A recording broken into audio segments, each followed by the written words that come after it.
There is no mic. But yeah, she's gonna work that out. So I hope all of this. Yes, we can hear you. So good. I hope all of this will come together well. We'll see if it does. You guys will probably throw a wrench in all of my plans, as per usual. But I'm looking forward to it. I think it'll be a good time. We'll do our best. As you do. And how are you, Liz? Absolutely fantastic. Can't find my dice though, so I think I'm gonna take a leaf out of y'all's books and go digital for this episode. Yep, I'm gonna go digital as well. What did we find out the best one was? I have no clue. I'm using the Wizards one. I can link it to y'all. It'll actually copy down the rolls you have made previously, though keeping them straight, I have no idea how you do.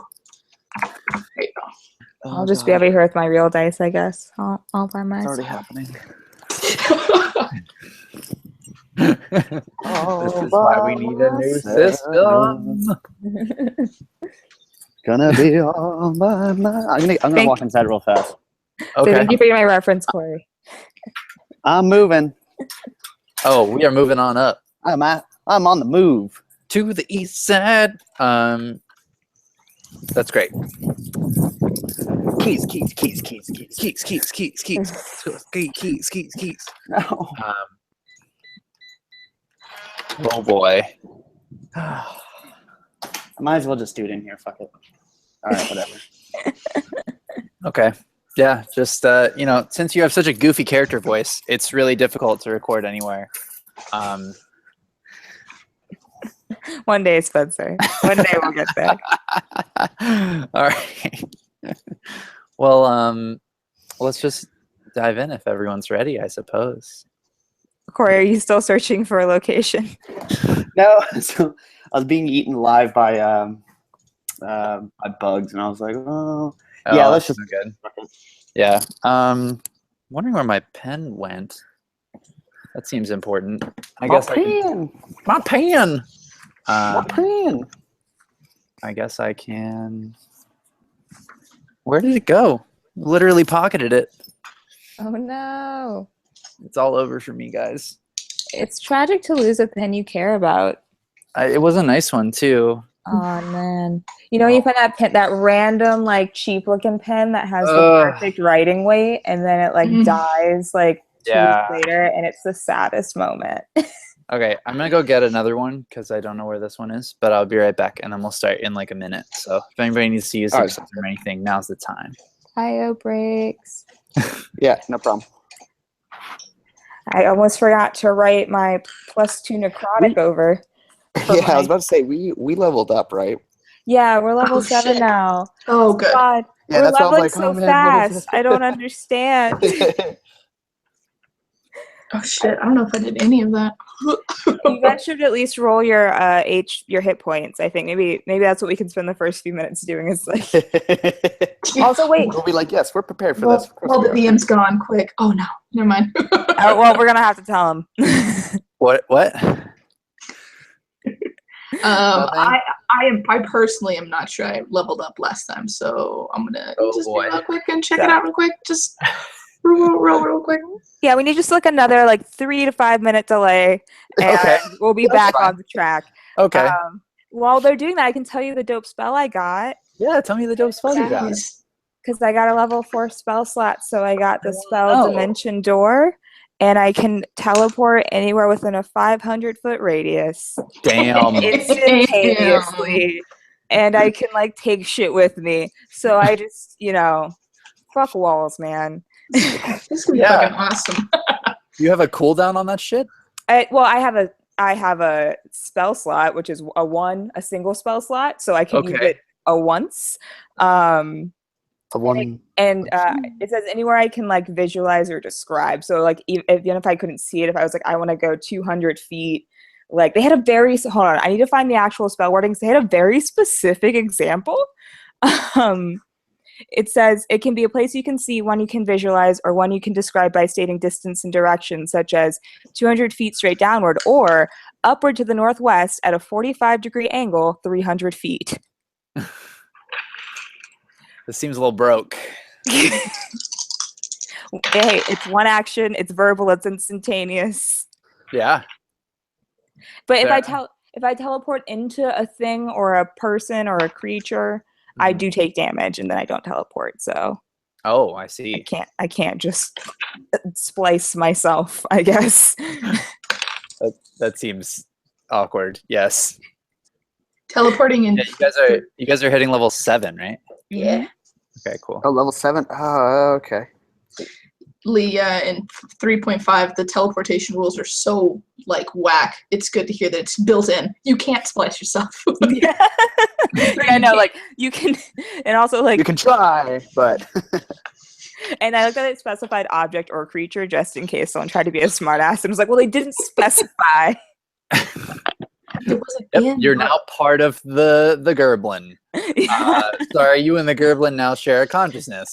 Roll a wisdom save to see if you overpower the Gerblin's mind. Somehow we've also mind melded instead of just physically becoming one.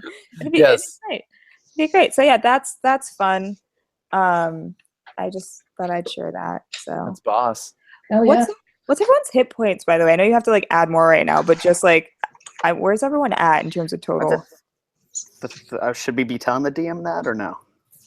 Well, the DM's allowed to know. I'm pretty sure. Yeah. Sure, right? Like, yeah. You guys are getting some massive wins for there. Mine's at 39. Okay. Yeah. 78.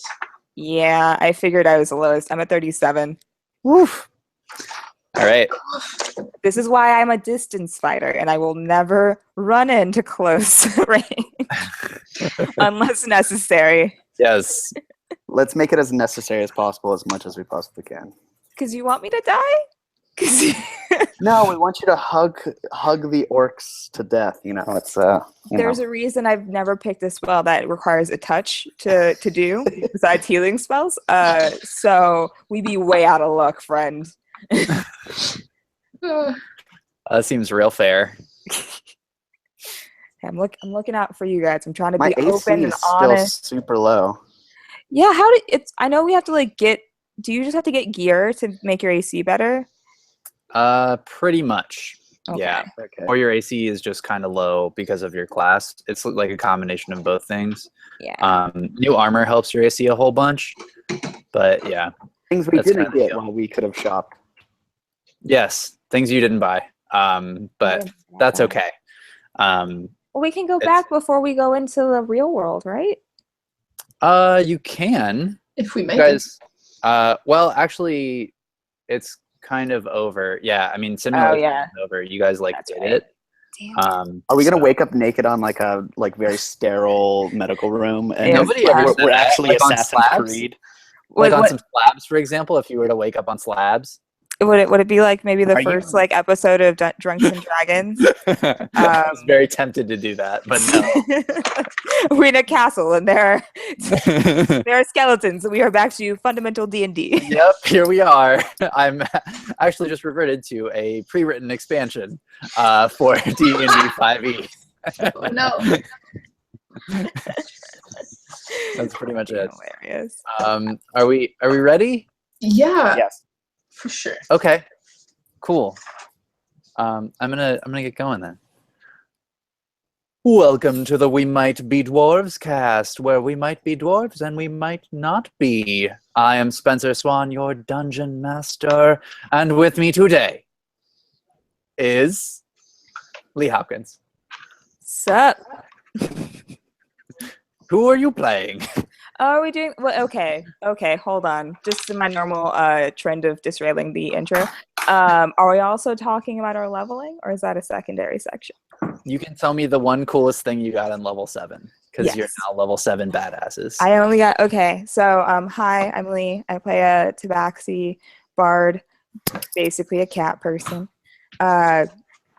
And now at level 7, I get to hit this dope level 4 spell called Dimension Door, where I can teleport anywhere within 500 feet, and I'm really excited. Who cares about walls or physics? Not me. Also with me today is Liz Flynn. I never know who you're picking on these, so it's great because I just have no clue. I'm playing the Barbarian tonight, as per usual. And on level 7, I've got now advantage on initiative rolls, which ought to be good, though I don't really know what to do usually when combat starts. So we'll just wing it. We'll just keep winging it. You know. You got Barbarian and she doesn't know what to do. You know. We don't really team plan before going into anything. What is your Barbarian name? Oh, I play Connie Mist. Forgot about that. Yeah, Connie Mist. Good. And last, but, well, probably least, Corey Jenkins. I'm playing Cade Highbranch, and I am the actual potentially only dwarf. He is a halfling, a Lightfoot halfling. He is the only one of significant small size, if that makes any sense at all. So I guess you could say, yes, I do take up the least amount of space. Thank you so much for, pointing that out.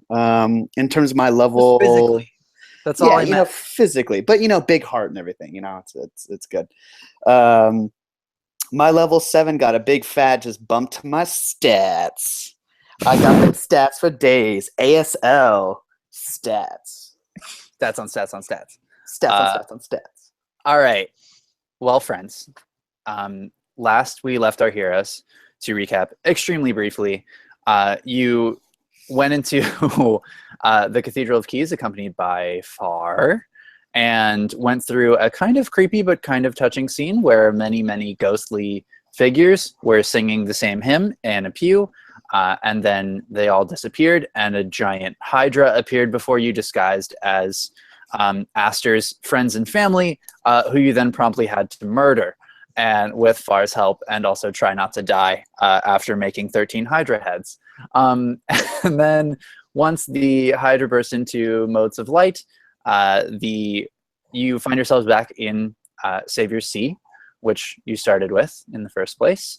And you had a little chat with Shine, who congratulated you.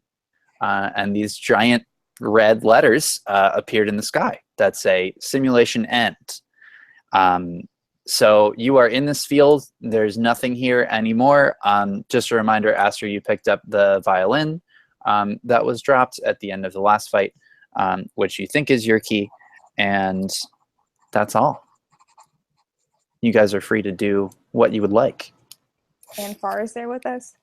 And Far is also there.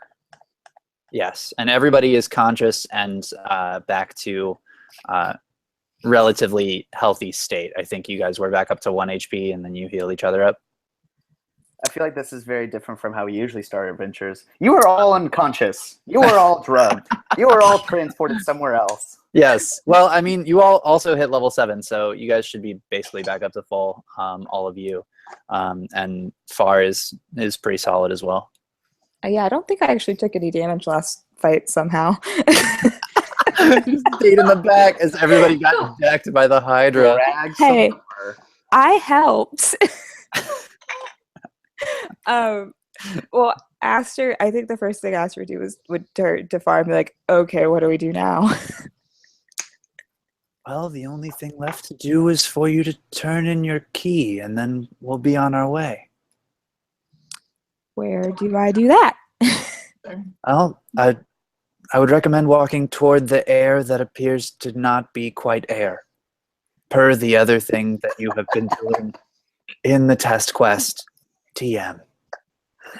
Can I just say, I wish I would speak like this in riddles every time. Be like, hey, Corey, you want to hang out? I don't know. What is hanging in what is life? And just leave it there. Okay. What would I hang from, Corey?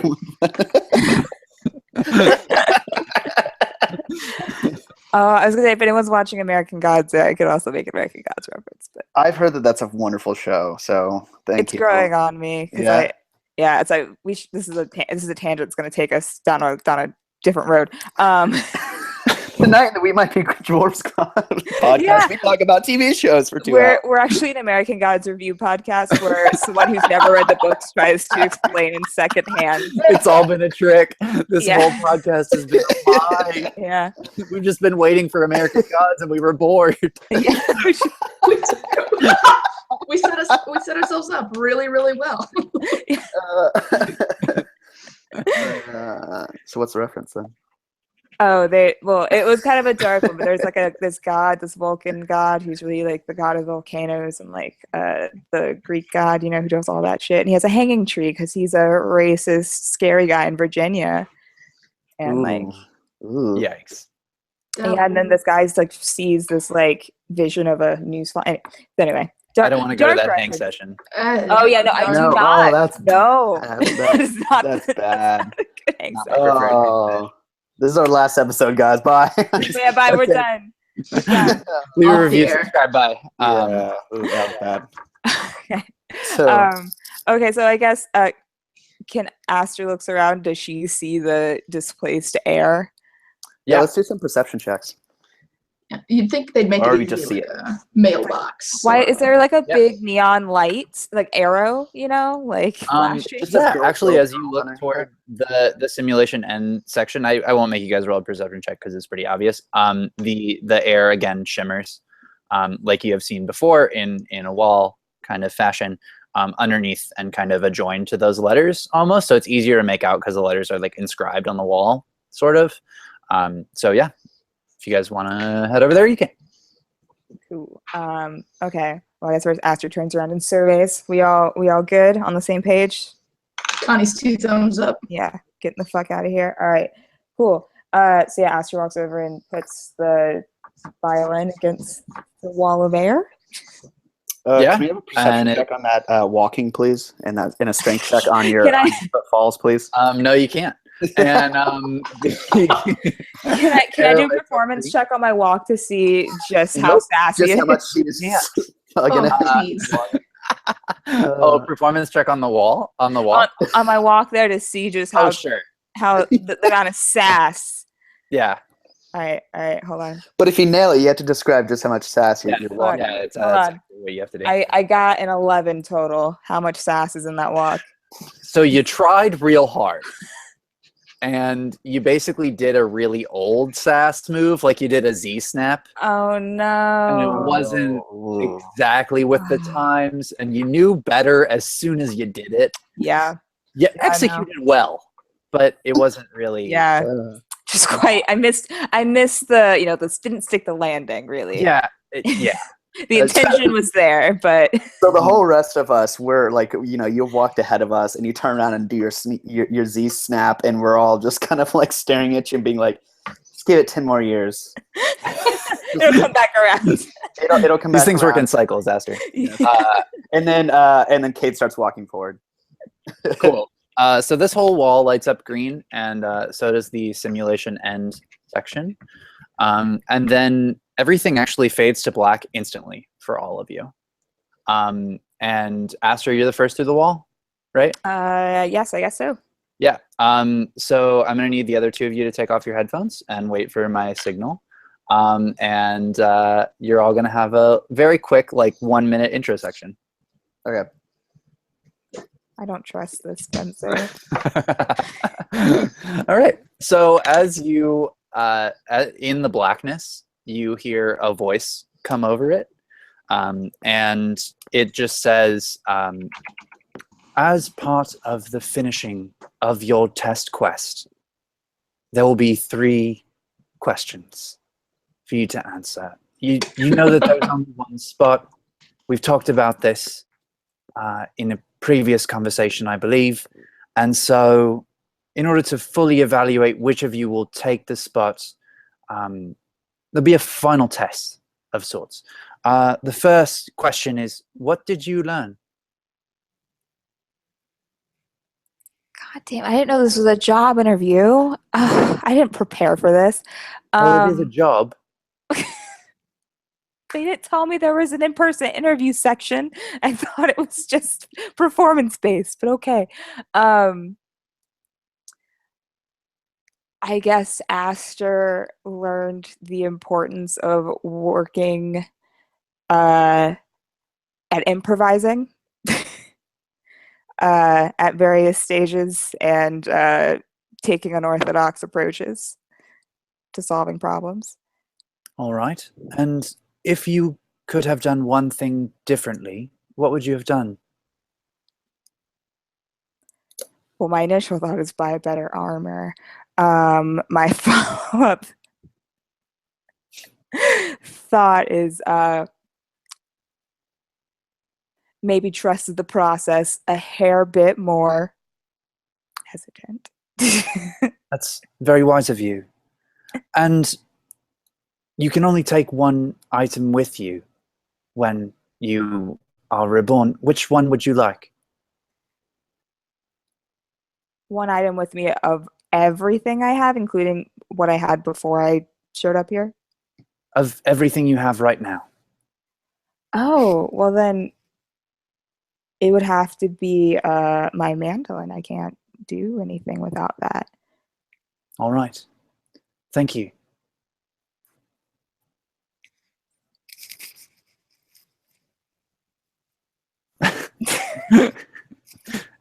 Returns us.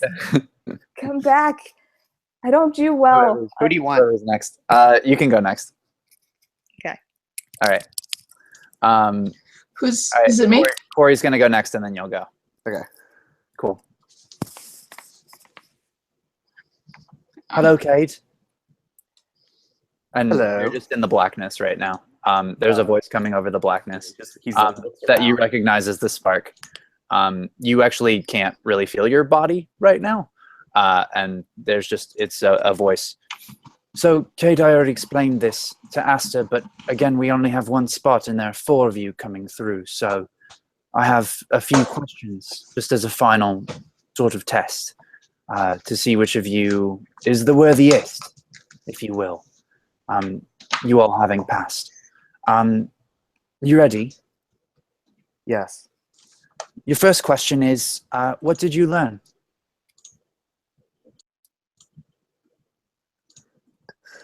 Kate's kind of dumbfounded by this whole question. I think he's been very much along for the ride, but I think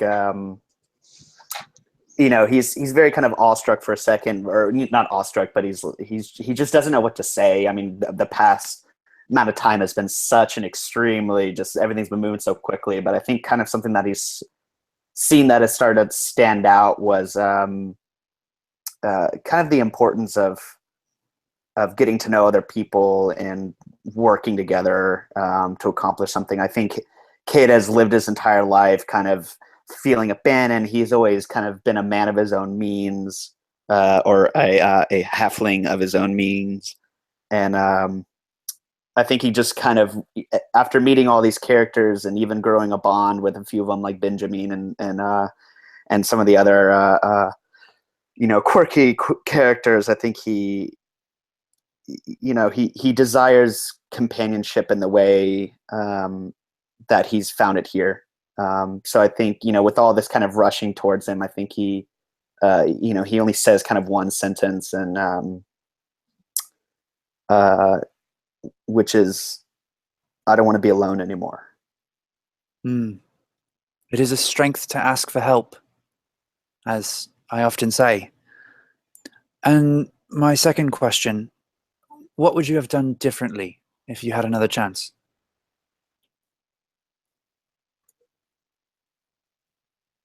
Well, Spark, I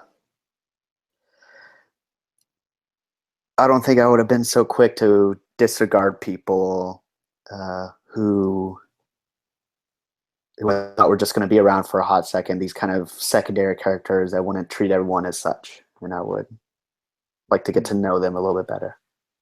Treat everyone as a person. Yes. Very wise indeed. And lastly, you can only take one item with you through when you're reborn. Which item would you like to take?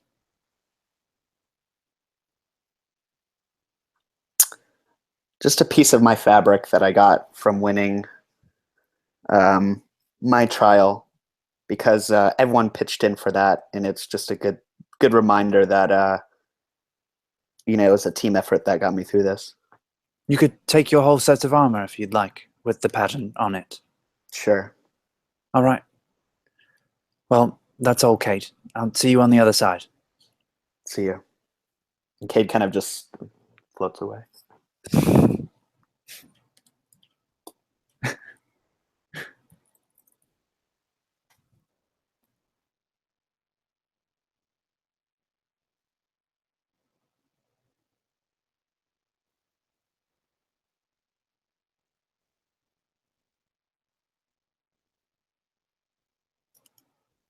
Have fun, Spencer.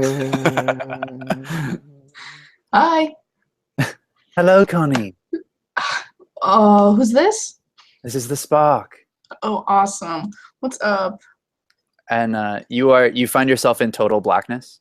You don't even feel your body right now. You're having just a one-to-one with the Spark, who's basically this huge voice in your ear. And Connie, as you know, and I've explained this to our other candidates, there's only one spot I have to fill for a judge. And considering there are 4 of you, I need to administer a kind of final test for all of you individually, to prove who's really the most worthy of joining my particular coalition. So I have 3 questions for you. I hope that's okay. You ready to begin? Oh, absolutely. Right. Well, my first question is, what did you learn? Well, that friendship is all that really counts at the end of the day, and that music is the real magic inside us all. Wow. Kind of trite, but I like it. You asked. Next. What would you have done differently if you had a second chance? Not have died, for starters. Looking back, maybe gone into fishing instead of piracy, but you know, you can't do everything, right? And looking at the Hydra, that was probably not the best thing I've ever fought, ever. Might have run away from that. Yeah. All right. Thank you. And the last question, you can only take 1 item with you when you go in and are reborn. Which item would you like to take? Just the one? That's all.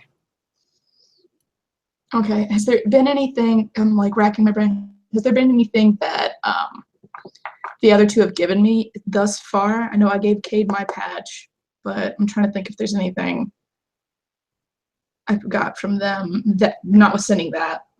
Let me just go ahead and take, well, Connie's gonna like just ask, I gotta take my clothes, right? Like that's pretty standard, right? You're not gonna send me out like naked as a jaybird. Well, no.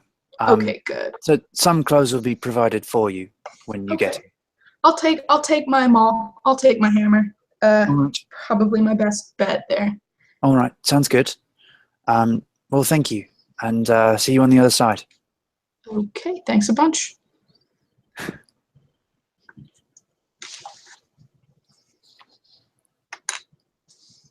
All right. So Aster is the first one through after kind of being printed out. And you actually see that Far has already come through, which is interesting. And Far is just standing there in a red robe, and it's a red bathrobe. And she's kind of tossing this pearl up into the air and like catching it again, and obviously waiting for you guys. And Aster, you step out of this cylinder that the door slides up on, and you walk into this room. And as you guys move through, and so Kate is next up, you see that you're actually being printed, like quite literally, into the cylinder. And so your bones are like appearing first stacked up in this like hermetically sealed chamber, and then muscle, and then all of like the organs and squishy bits Like are kind of like the Fifth Element. Yes, exactly like Fifth Element. And you guys step out of this chamber and you're in a completely white room with no windows at all. And you're all kind of standing there. There is a rack with all these red robes on it that you can kind of use to cover yourselves up. And then aside from that, there's a wall of monitors on another side. And so Far is kind of there, and she's just like, how was the final part of the test quest? Did you guys have to take those quiz questions too? Yeah, shitty and cryptic. Just like, you know, some of this is done. Yeah, I Who do you don't, I don't- think was picked? I don't- Oh, one I of think those it was picks. Yeah.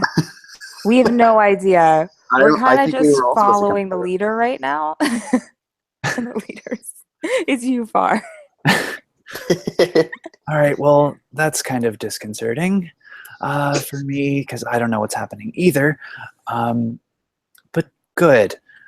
So now that you guys are dressed, assuming that you guys put on the robes, Yeah, at some point.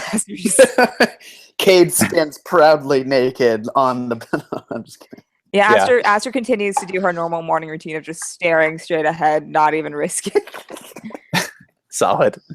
Yeah, so after you guys put on your robes and kind of walk around the room, do you want to check this room out at all, or do you want to kind of move forward? Oh yeah, I definitely want to. I mean, Yeah. Cade would immediately just start looking around and Cool. figure out our surroundings. For sure. So really the only thing to note here is there are the monitors on the left-hand side.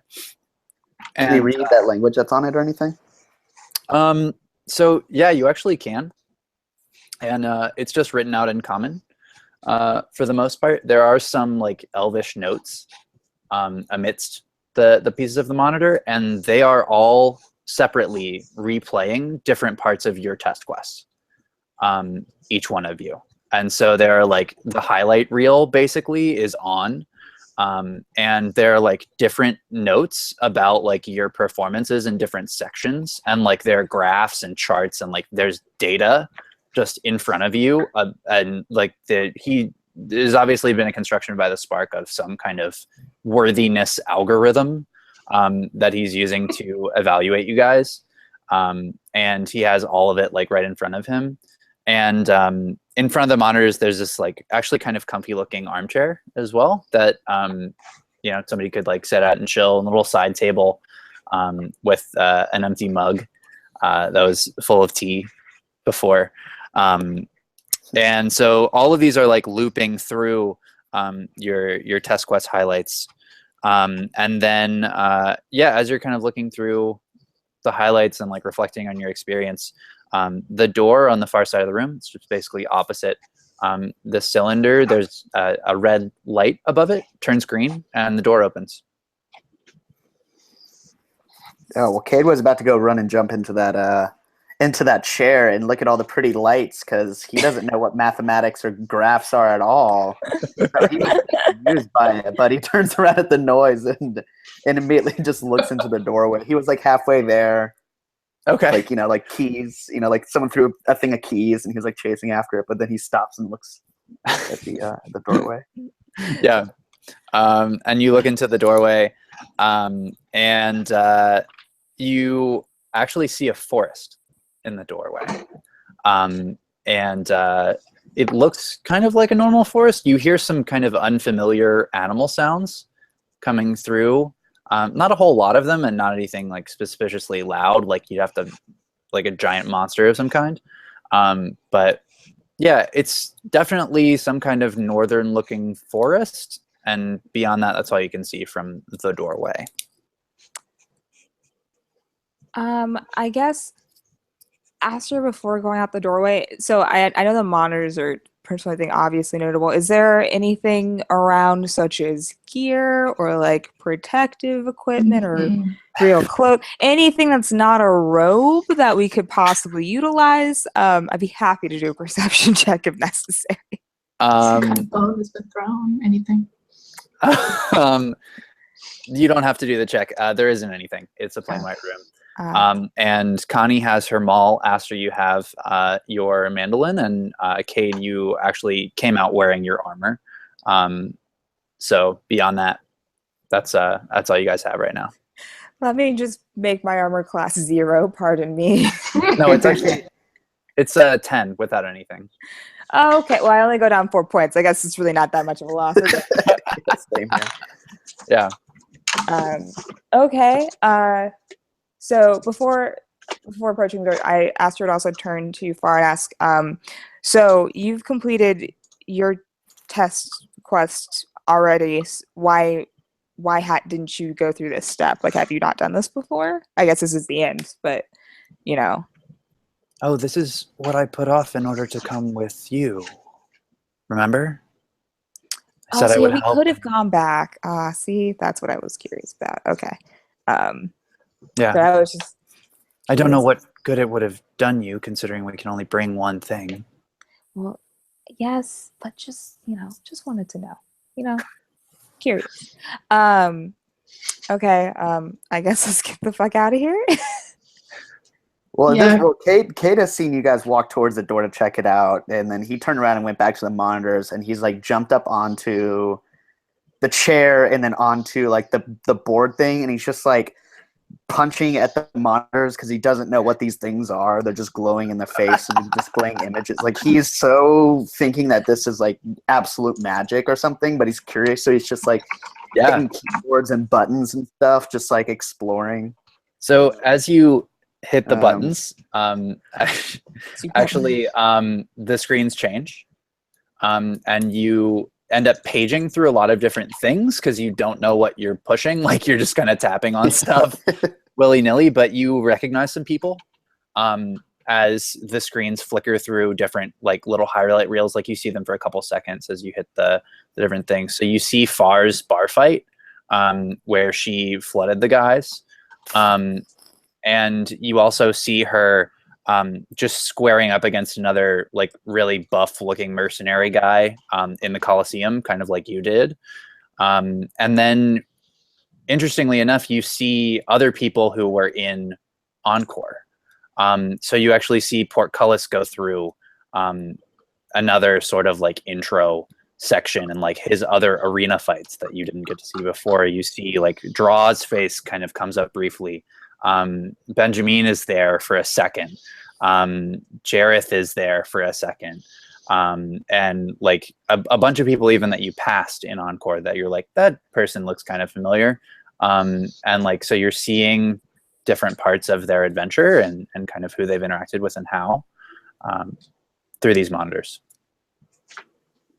Cool. Yeah, Cade's just completely enthralled. He's still cautiously just entertaining it, but he's like flipping through all this stuff, and I think at some point he just, he sees everyone else kind of leaving, so I think he'll stop and then start following everyone once they leave. Cool. So I'm assuming you guys are heading off into the forest. Yeah, Connie just wants to like extra belt her robe like super tight, like do like a 6 sailor's knot just so that shit ain't coming outside. Dope. She's fierce for her modesty in this upcoming adventure. So you guys walk through the doorway, and you are in a forest, and there's plant material all over the ground, assorted pine needles, pine cones, some mushrooms on the ground, and then actually fairly large variety of trees. And the trees have some kind of strange fruit on them that's kind of like prickly. And there are also fewer animals than there should be, essentially. And the ones that are there, as you guys continue to walk forward, are really strange. And there are some that are like kind of look like birds that are flying between the trees. And as you guys watch them fly by, you notice that they have sort of like lizard heads and are kind of like scaly. And there are other like squirrel-ish things. And then like Cade, you're walking by one and it jumps like 2 or 3 times higher than your body height all at once, like up into a tree. And you like look up and it looks actually kind of partially amphibious somehow. So yeah, you guys keep going through the forest. And the last notable animal that you guys see flies over your heads and actually eats one of the smaller lizard birds. And you look up and it looks a lot like a hawk, except that like its whole belly is covered in scales. And it actually has 4 kind of like claw legs. Then right after that kind of strange incident of the whatever this hawk thing is eating the bird, you see an actually very well put together little house. That's kind of a cabin and kind of not, because it's made of this same like stark white material, plus a lot of wood. Yeah, it's like very simple in its construction, and there's a chimney and some smoke's coming out of it. It seems actually pretty cozy. And so, yeah, you guys are welcome to wander the forest or head into the house. What do y'all think? Cottage TM? Yeah, no, I think that'd be good. Also, I just realized what we forgot to ask Far. When do we find out who got picked? I'm assuming we're going to find that out when we find the spark. Okay, cool.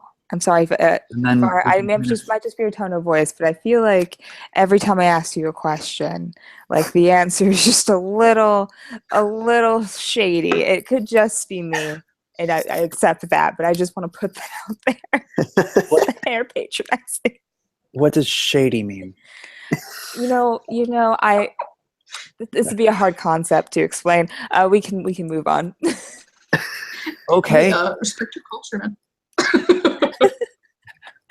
No problem. So are we going in here? I mean, you're like, how do you want to deal with the spark? I'm kind of here to kill him, sort of. So how do you guys feel about that at this point? Yeah, I mean, I got a lot of pent up rage. I could probably help out with that.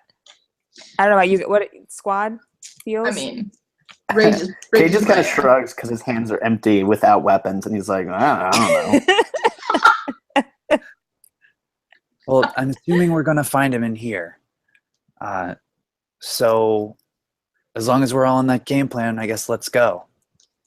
Should we do a perception check so we can? Yeah, we should. Yeah, I might be able to scope sneak out. up on it very stealthily and just kind of like look through a window or something. I'm assuming that there's like 1 or 2 windows along the sides. Yeah, there are. So if you want to do that. Yeah, do you guys want to scope out real fast before we know, so we know what we're heading into? Because it seems like we're always just busting through doors and fighting the first person. Yeah, a lot of rushing in, and Whatever. Yeah, I'd be down to just look into some windows from a distance.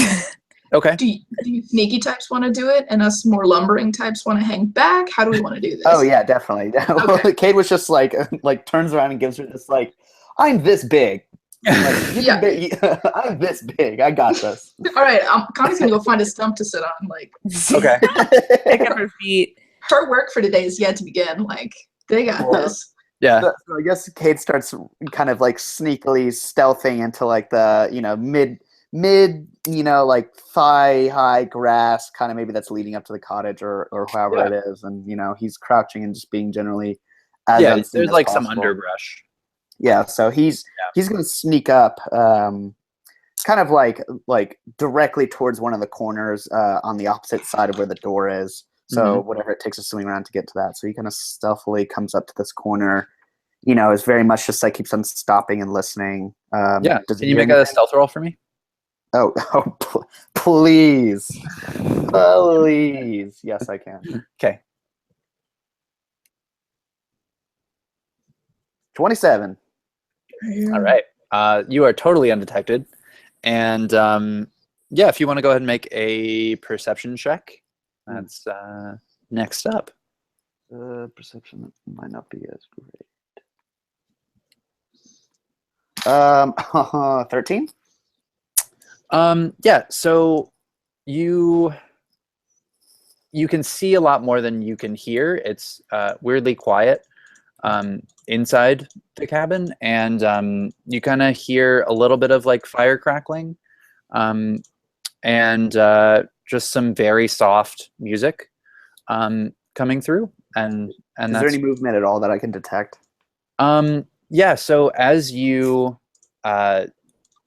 stand there for a little while, and you're looking in this door, you see 2 more nicely appointed armchairs, and in one of them you can actually kind of just barely detect a page of a book flipping, and see some hand movements from the chair that's back is towards you. So you did have to chill there for a minute, but yep, that's all. Well, at this point, Kate kind of, assesses the situation. He sneaks along the side of the house that he kind of stealthed through or like along, and kind of waves everyone else over. But very much kind of like, shoos them over, but gives them the like, be quiet about it. Like, come on down. Yeah. And before we get into this, I'm gonna run to the bathroom real quick. So if we want to have a quick break, my immersion is ruined. We'll be right back. I'm sorry. I will be right back. 5 minutes. Sure. Cool. Sounds good.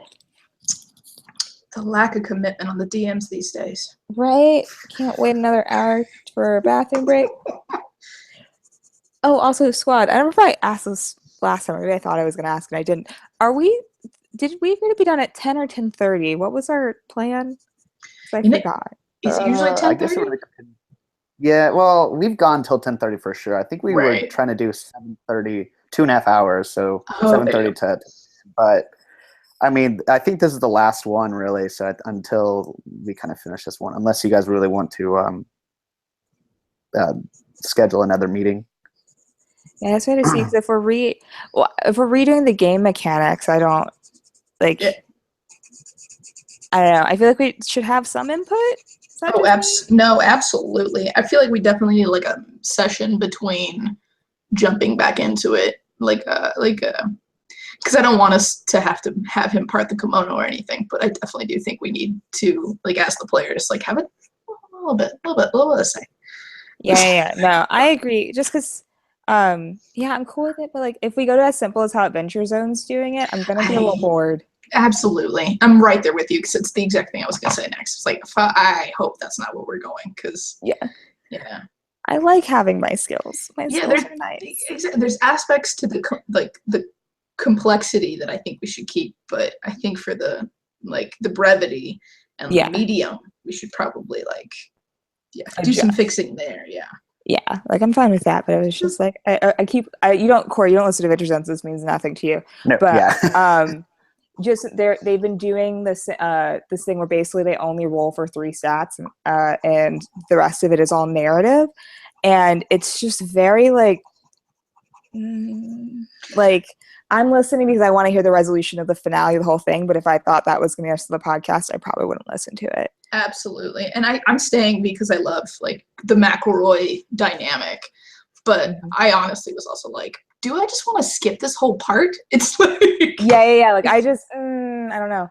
Also, just for McElroy Brother content, if you haven't checked out the stuff on Polygon and specifically their weekly PlayerUnknown Battleground streams. Oh, isn't it amazing? I'm dying. Hilarious. I almost downloaded that game today because I was like, I will suck so bad at this, but it is worth it just to feel a part.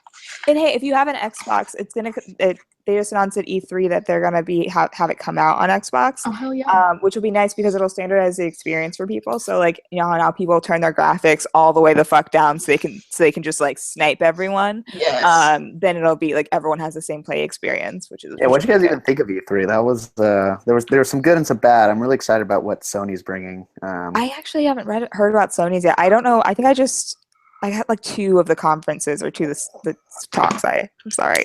That was me too. That's all I want. We're posing. Well, like the Bethesda one was apparently apparently terrible, but Sony has like an awesome looking open world zombie game that's like first person, and then I saw that one. Sci-fi androids becoming sentient and like rebelling game that just looks fucking awesome. That I'm super excited about. And is it BioWare coming out with like a new Mass Effect? It's just Mass Effect, but in a whole new fucking.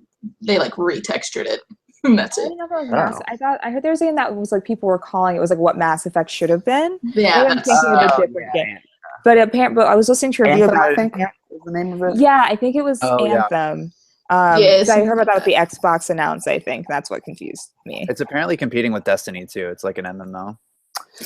Yeah, it's like one of those shoot and loot games too. So and all the colors are the same.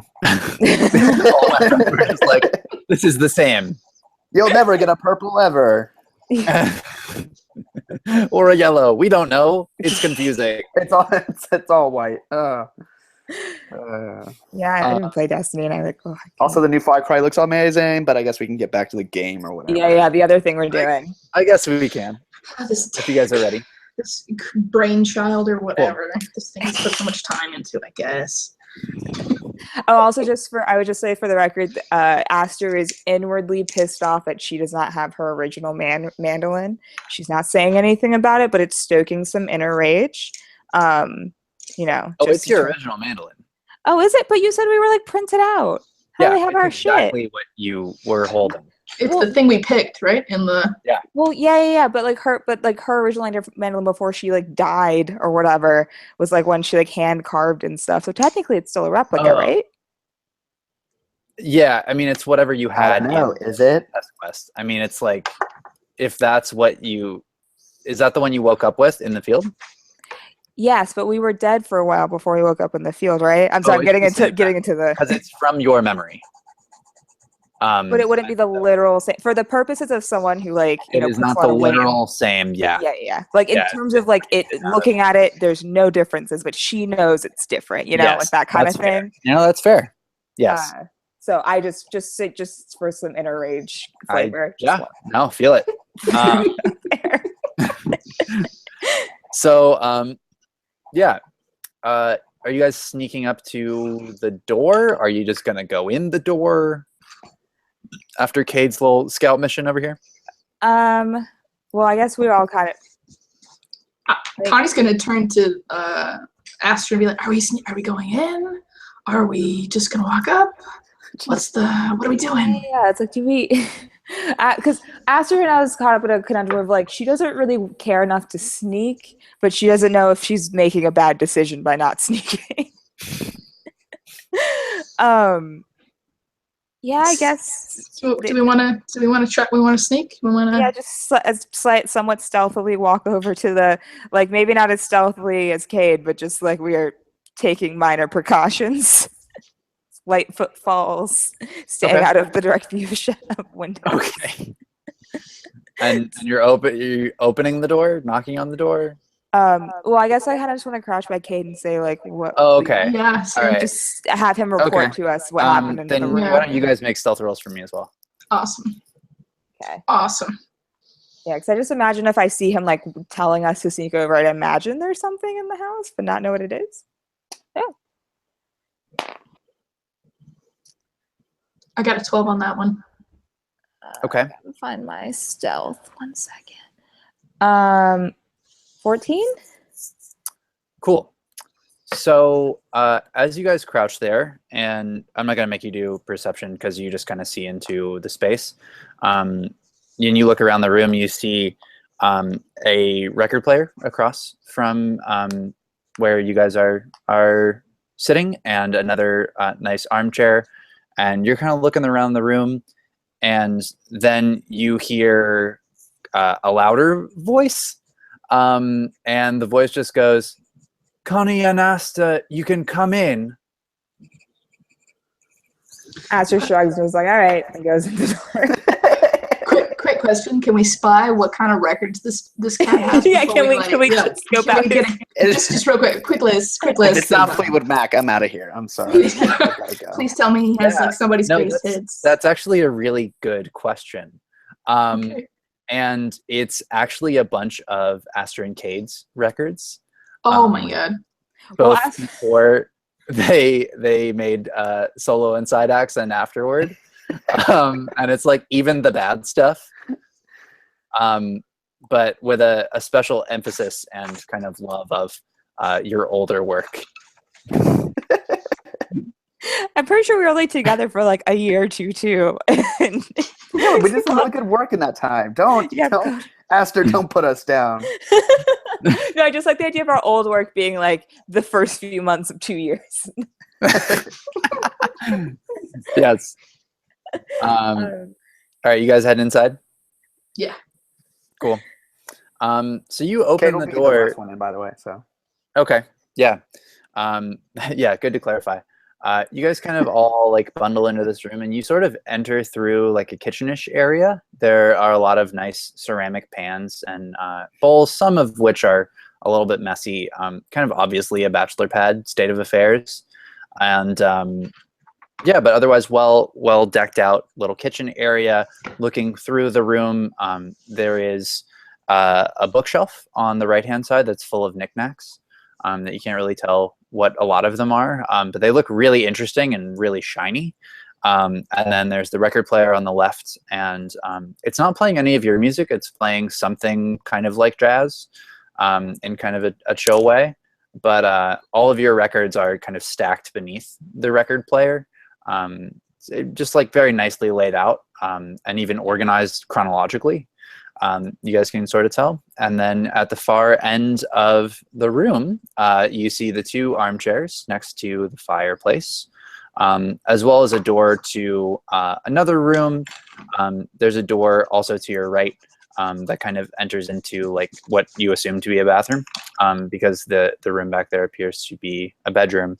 And in one of the chairs is the Spark. And the Spark is obviously an elf, and obviously a very old elf. Like maybe the oldest elf you guys have ever seen. And this is after traveling the whole world. So like more than 600 or 700 years old, based on what you guys know from elves. And he looks suspicious like our DM. Kate gets +5 on everything. So handsome. Yes, I do look ancient. You're right. Does it handsome? I know. Okay, yeah, I missed that word. Elven. He meant Elven. Yes. Elegant and Elven. And he's not radiating light anymore, and you do definitely think he's that same shape, but he's also playing with a piece of rope and kind of tying it into different knots, kind of idly with one hand and then reading the other hand. He's put the book down at this point because he knew you guys were outside. And he has ridiculously long and very good looking hair. And he turns to you guys and he's like, "Welcome. I'm so happy you could make it through your adventure. Would you like to come in? I could make you some tea." Ooh, tea, yes. Yeah. I know. And Cade, Master's just like Cade's doesn't know behind the what's mountain, happening. or the island in the middle of the kitchen, and he just, his arms go up from his point of view. He just sees arms pop up from behind the island, and it's like, me! Oh, hi, Cade. Thank you for joining us as well. I didn't see you there. You would like tea? And Far kind of just like gingerly puts her hand up and is like, "I would also like tea." Aster doesn't trust anything that's happening right now. She's just kind of observing, but also very confused. Connie's gonna put her hand up for tea and then just go over to the other records that are there and like flip through and like mutter something about how there's no fantasy Dolly Parton. So it's gonna be it. Okay. So yeah, the Spark stands up and starts to like kind of bundle around the kitchen. And as he's doing this, he like has the rope in his hand and he swings by and he kind of passes it to Cade. And as he passes it to you, Cade, he's like, "Cade, do you remember this?" And then he like keeps making the tea and kind of humming to himself. "I know it was a long time ago," and is like steeping tea and stuff. "But I fell from this rope, and I think you involved." And he starts to hand out a lot of the tea to all of you guys. He has each individual mug. And then he kind of walks back and he seems kind of tired. And he heads back over to the chair and sits down. And then he like looks up at all of you and is just like, "Aster, you were there too. Do you remember that?"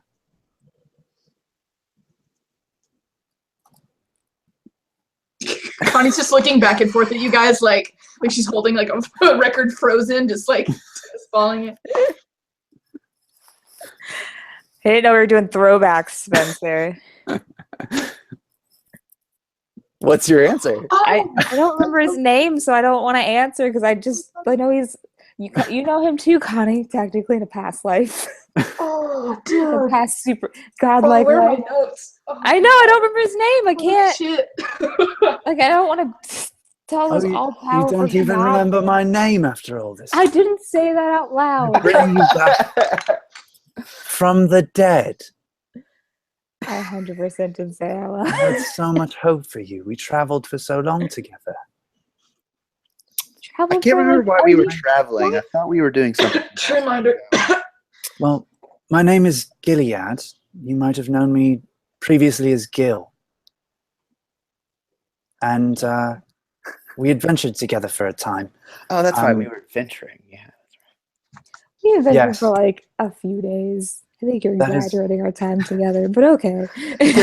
Kate finally kind of gets it, and it's just like, go! And just like lunges over to like give him a hug, and just like climbs all over him like a dog, just like hugging him.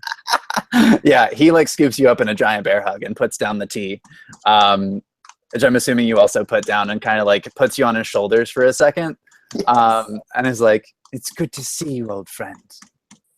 And like just gives you the warmest welcome, and then sets you back down. And then he's like, "I'm sure that you all were surprised to find out how much has changed. Just so Connie and Far know our story, Cade and Aster and I adventured together for a time. We were in a band together as well. Those are our records over there. And, you know, we had something of a falling out at some point, mostly to do with Aster and I, as you can probably tell from somewhat chilly response that I've gotten from her. But I thought that if anyone would be worthy of coming in and saving me, in a sense, it would be them. Having known me so well, or, you know, before everything changed for me, and I went on the bigger quest to do with the rest of my life, which unfortunately you missed quite a bit of due to your, well, shall we say, mistakes, and also the naturally longer elven lifespan. I like to say for the record, I don't honestly remember the whole of what happened in that adventure, so I don't even. Yeah, for the listeners, he's doing this to us blind. Nobody has gone back and listened to those episodes. Also, that was a including- test episode. That wasn't even an episode we were supposed to be basing anything off of, for the record. So I didn't pay attention to anything. I don't know what you guys talking Nor about. did I actually think any of that would matter or be relevant. No, I'm loving it. And Connie would probably just go over and like shake his hand, like, you know, it doesn't surprise me at all. These guys kind of get around, so good to meet you. Oh, damn, man, that was a deep cut. Well, and it's good of you to join them, Connie. I feel like you have been very complimentary through the whole experience. Oh, well, thank you. Often in ways I couldn't be. So, you know, congratulations on making it through. And you too, Far. And Far's kind of been like standing off to the side for a long time. And she just goes, she like gives him a little cheers with her cup, but is like very much lost in thought at this point, having seen the like super warm response that Cade had to seeing Gil. And then Gil goes like, well, I'm sure you're wondering who I've chosen to become the next judge. Yeah, sure. Yeah, more than anything, my dude, I'm a little bit concerned as to what's going to happen to, say, the rest of us. Do we just cease to be, or is there like do we get put out to pasture? Oh, not at all. No, you've definitely passed and proven your worth. You're welcome to go down to the world below. I'm really here to ensure that the system is maintained and that all of the adventures are taken care of by people who can manage them. I don't want anything happening to anyone else like it happened to me. If you'll recall, we saved a magician who turned himself into a goat, and then when we tried to transform him back, he transformed into a giant monstrosity that attacked us, nearly killed Cade, and basically convinced me that magic should be more tightly controlled a lot of the time, and that perhaps adventure is better left to people suited to handle it as opposed to those who can't. now that I've built up that power and accumulated the right team, shall we say, of people to handle it, I'm delegating in a way, and I've made sure that only they can use magic and will be entitled to the adventure as judges of worth.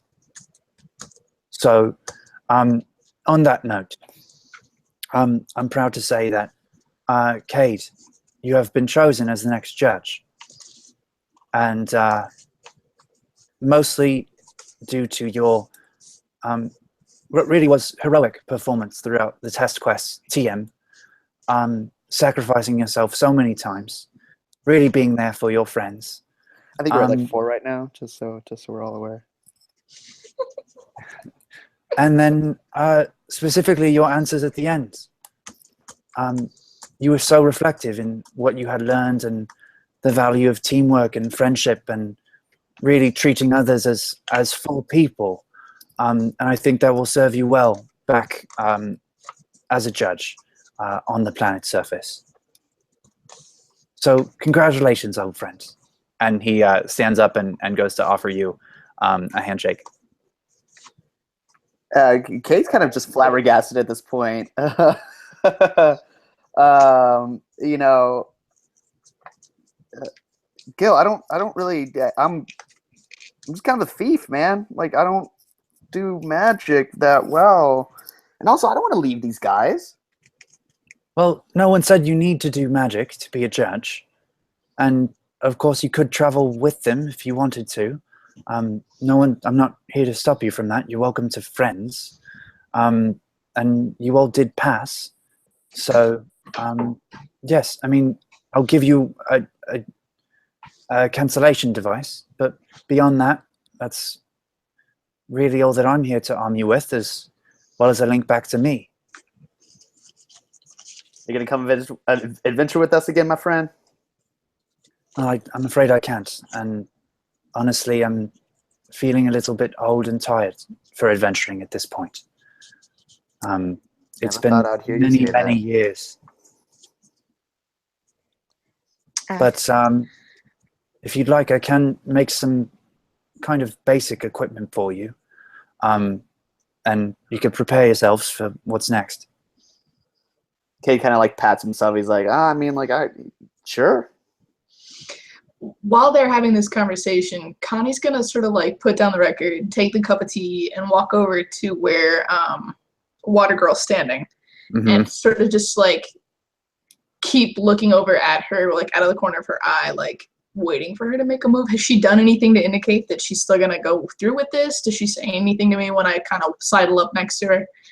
She kind of gives you a side eye for a second, and then as Cade and the Spark are having this interaction, she basically just under her breath just goes, "What the fuck is happening?" Your guess is as good as mine. Look, I didn't even know them when I showed up. Let's be real here. So just quick update for my peace of mind. What's your plan next? I mean, I'm taking this guy down. I don't know what you guys are doing. Oh shit. Okay. You know what? Great question. You just let me know before that pops off, okay? Did I signal you? Yeah, just to like do a caw or something. Like just give me a little. No, never mind, over your head. Just some way signal, and I'll figure it out. All right. Blow a bubble or something. I don't know what you water folks. Give us people. Bubble I can do. Yeah, okay. Sure. Okay. All right. Cool. Yeah. And the Spark is kind of like leading Cade back into the like bedroom area. And you guys are welcome to follow him. He's like promising that he's gonna make more equipment for you guys, or at least for Cade. Aster, can I just a second? Can I just check with you? I was gonna say Aster at this point would have her plan. I was also gonna say she was gonna try to get to far too. Yeah. So can we have it? Can we have it be where Aster is trying to listen as intently as possible to like what Far and Connie are saying from wherever she is? Not obviously. Yeah. And did you want to have anything as part of that exchange with Far? Of like making a plan? Just basically she just wants this like follow in your lead, you know, as to her. She has no loyalties right now. Bubble with the signal. Okay, got it. Aster doesn't initiate shit. She's a backup fighter. Let's remember. I feel like it might be better for us to take advantage of him if we can, in terms of the equipment,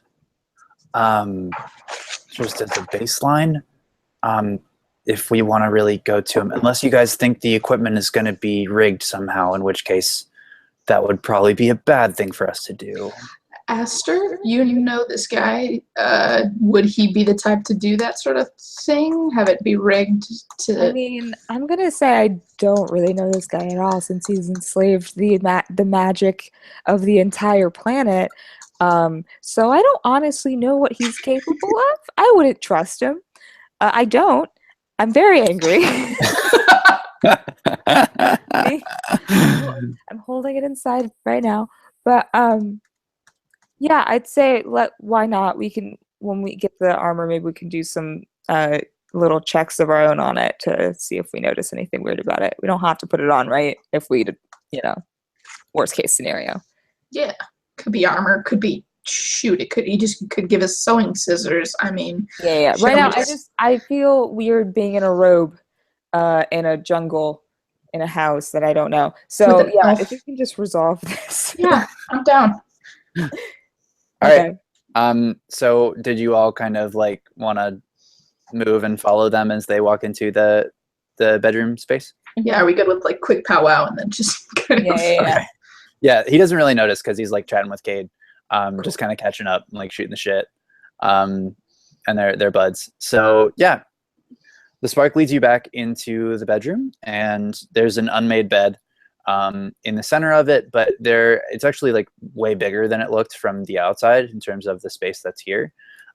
There's a bookshelf on the right hand side, and this one's actually full of books as opposed to like shiny different knickknacks. And each of the books is labeled, but they are not the usual titles that you have seen. In fact, they are names. And then on the other side of the room, there's a similar looking cylindrical device to the one that you guys stepped out of, but this time it's horizontal, and it's kind of big enough for like 3/4 size of a person. And the spark leads the crew over there, and he's like, right, so in taking much of, well, suppressing much of the magical energy of the world, as well as that found within the simulation, the test quest TM, I've been able to, in a sense, manufacture almost anything. Many technological advances have happened since you all left, and this is one of the ones that I helped create during my lifetime here. And it's how I made the simulation to an extent, and then it can also produce things in the real world to a very limited extent, which is why I've created the self-sustaining forest you see outside of this cabin.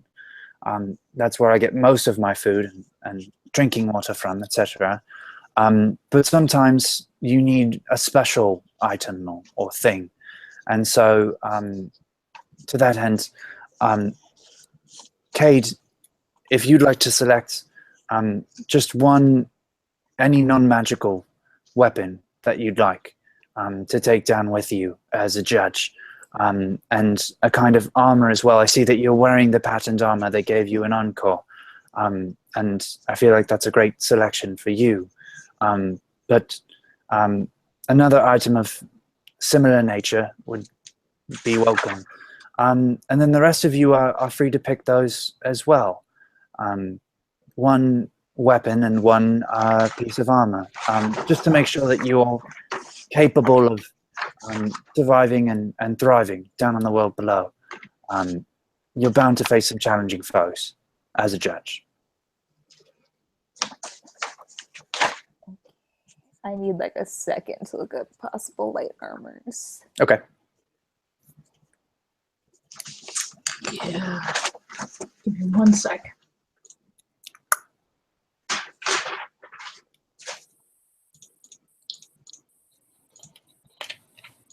Connie's actually gonna walk up to him with the maul that she brought with her, and just be like, instead of maybe like, because I don't use armor, you know, my dude. Could I get my shield back? Maybe. I know it's magic, but I don't know. Wait, which shield was that? It's the animated floaty one. Yeah. That's trickier. You Just see, asking. It's no big deal. yeah, But magic items are quite, well, they take a lot of energy to produce. If you'd like to use that for both of your items, yeah. and potentially one of Cade's, I need about Ooh. 3. But he already does have the armor. Or It's not magical. you know, maybe Far could give you one of hers. But yes, if you have 3 as a substitute for this one, then yes, I could make that for you. Let me think about it. Let me see what everybody else is doing. Thank you. Just wanted to ask. Sure. Anyone else know what they'd like? For armor, could I get some studded leather armor? For chance? Yes. Of course. Perfect. And then I'd like a rapier, but I don't know what we're doing with this magical item situation. So I do for sure need the armor. Yeah, Connie's just gonna go ahead and, like, if somebody else would like her armor slot, she'd just want to get a regular shield, just like a normal chill ass shield, just in Okay. case. I mean, Far kind of like turns to you and is like, "How much does the animated shield help?" I'm not gonna lie to you, man, a fair bit, but don't let me crunch your like you fuck up the game there. I don't really need a weapon. Oh, okay, Yeah. well. So if you want to take one of mine, Girl, right. Listen, you remember that thing when I like busted into your bar scene? I just want to let you know that we've come a long way since then, and I really just appreciate who you are as a water person. And yeah, you just let me know. This is a big deal. Thank you. No problem. We have come a little ways, like physically. Yep. I'm gonna like give her like a pat on the back, but it's gonna be like super wet and squishy, like slapping a puddle. Like that's how I want it to sound. It makes. Yeah. Cool. So yeah, Gil turns to the machine, types some things into a little screen down there, and ends up printing you, Aster, one of the studded suit of armor that's fit for you. Pulls that out and hands it to you, and then he prints out the animated shield, and it's exactly the same, and hands it to you, Connie.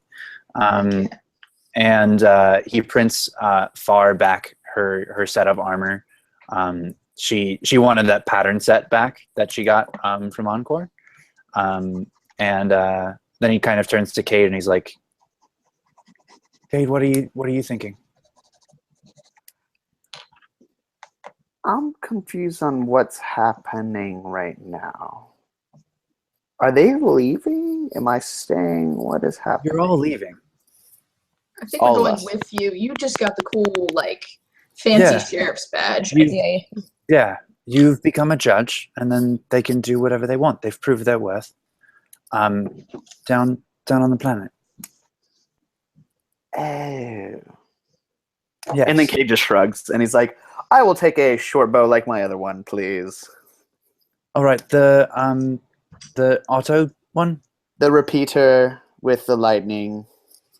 Right, okay. So he prints that one out. Flames on it too, just like.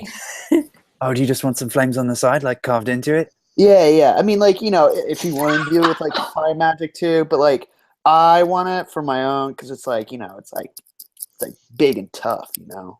And like Cade does this like mean face, like, "Arr!" That's the Cade I remember. Yeah. Of course. And yeah, he prints one out, and it has these flames carved into the side of it. And he hands it back to you. And then he also prints the rapier last for Aster. And he hands that to you as well. Great. I did have a moment where I was like, I kind of wanted Aster to have a whip, but then I couldn't validate going from 1d8 damage to 1d4. So, but I really want a whip now, just for the record, just so that I can put it out in for D&D karma. That's the next thing we're getting. Yeah, ideally, what if whips with spikes? What if I got really like badass? I'd enjoy that. You'd have to whip it good though. Oh damn it! Oh no! Beat me to it. Push it. Yeah. Okay. I guess I'll settle for my rapier again. All right. Well, I will leave you all here to change then, unless anyone wants to use the bathroom out there, and then we'll get you on your way. Yeah. Cool. Right. Okay. I'll be right outside then. Holler if you need me. Anyone want more tea? I'm good. Thanks, Yeah, though. Aster just shakes her head. No? I'm Okay. good, girl. All right. Enjoy the new armor then. See you outside. Connie is so pleased with this animated shield. She's just gonna like tighten her robe tighter since she didn't ask for any clothes now in hindsight. Yeah, she's probably just gonna tear the sleeves off that while everyone else is getting dressed. Here, Aster comes over and just using, her entertainer background knowledge of light costuming, Thank you. and helps puts her robe like on Connie backwards on top of the other robe she already has, so she can just have a double seal on the front, and then like goes down the back and like makes a big bow through a complicated series of knots and just ingenuity you've crafted. Yes, and I'm conferring with you because sailor knots. I'm like, hey, what do you think's more effective? Perfect. Like we're working together. Thank you. I wanted to establish that before we went on further because I feel like it'll be a source of hilarity. Now it's just a fashion statement. Now you have two robes on, both going different directions, and also with a very ornate knot in the back. Perfect. All right. Okay. You all get dressed. Do you guys want to like whisper any game planning? Yeah, I was gonna say whispering to Farah saying, so your original plan was to become a judge and kill him. If we leave here, is this our last chance? Like, do we, is it do or die right now? Well, at this point, Kate has finally just heard any of this, and he's just like, wait, what? Oh shit, yeah. So we're still thinking that the kill the dude is still on. She's whispering this. Yeah. Very light on the kill word. Yeah. Well, Kate's confused, and he's just kind of, he kind of turns to everyone. He's like, yeah, but I think he's giving the judgeship to me, so you'd be having to kill me.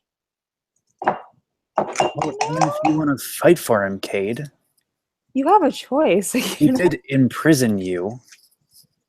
It's true. Aster nods at this enthusiastically. Kate looks up. He's just like, yeah, it's kind of a dick move. And the whole world, and the whole world's magic, Cade. Look, I know he was like a friend to y'all in the past, but is he still that elf that you knew then? I mean, I didn't like him that much, to be honest, when we were alive, apparently. So he might not have been that guy to imprison the thing then, but you gotta separate that out. Now he's a tyrannical whatever the hell.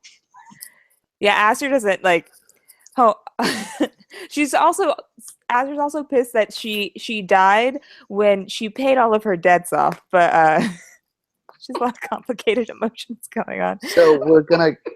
So hold on. Well, okay, not backing him up here, but we're gonna kill a guy who's no longer a threat to anybody.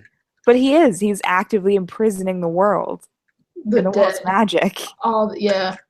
He's harnessing their magic and stopping them from doing magic and stopping them from making independent, free choices, i.e. enslavement.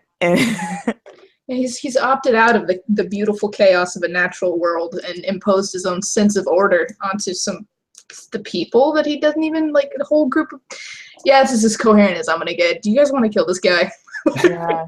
Why can't I just change that and just kind of do that? I don't think he's gonna. I mean, convince the spark to not. But he's not a judge. At this point, Don't I have more power? Kate's very confused at this point. You work for him. You enforce his rules. You're enforcing his enslavement of people. Oh, Kate kind of finally snaps and he's like, oh. Whispering. I think your O is like way too loud. Yeah. For I was sure. super loud. I was like, oh. It's the rogue that's too loud during like group chats. And Gil sort of knocks on the door. He's like, Kate, are you all right? Yeah, stub my toe. Ow. And then he bows to someone else. He's like, oh my god. Azure just shakes her head, like just head and palm, head shake. Okay. Okay, Solid. so are we on the same page now? And again, Farsa, this is we got to do this now, right? Yeah, I'm gonna pop a bubble, then we're gonna go in, right? I don't worry about the but we got it. I think we'll understand what's happening when the attacking starts.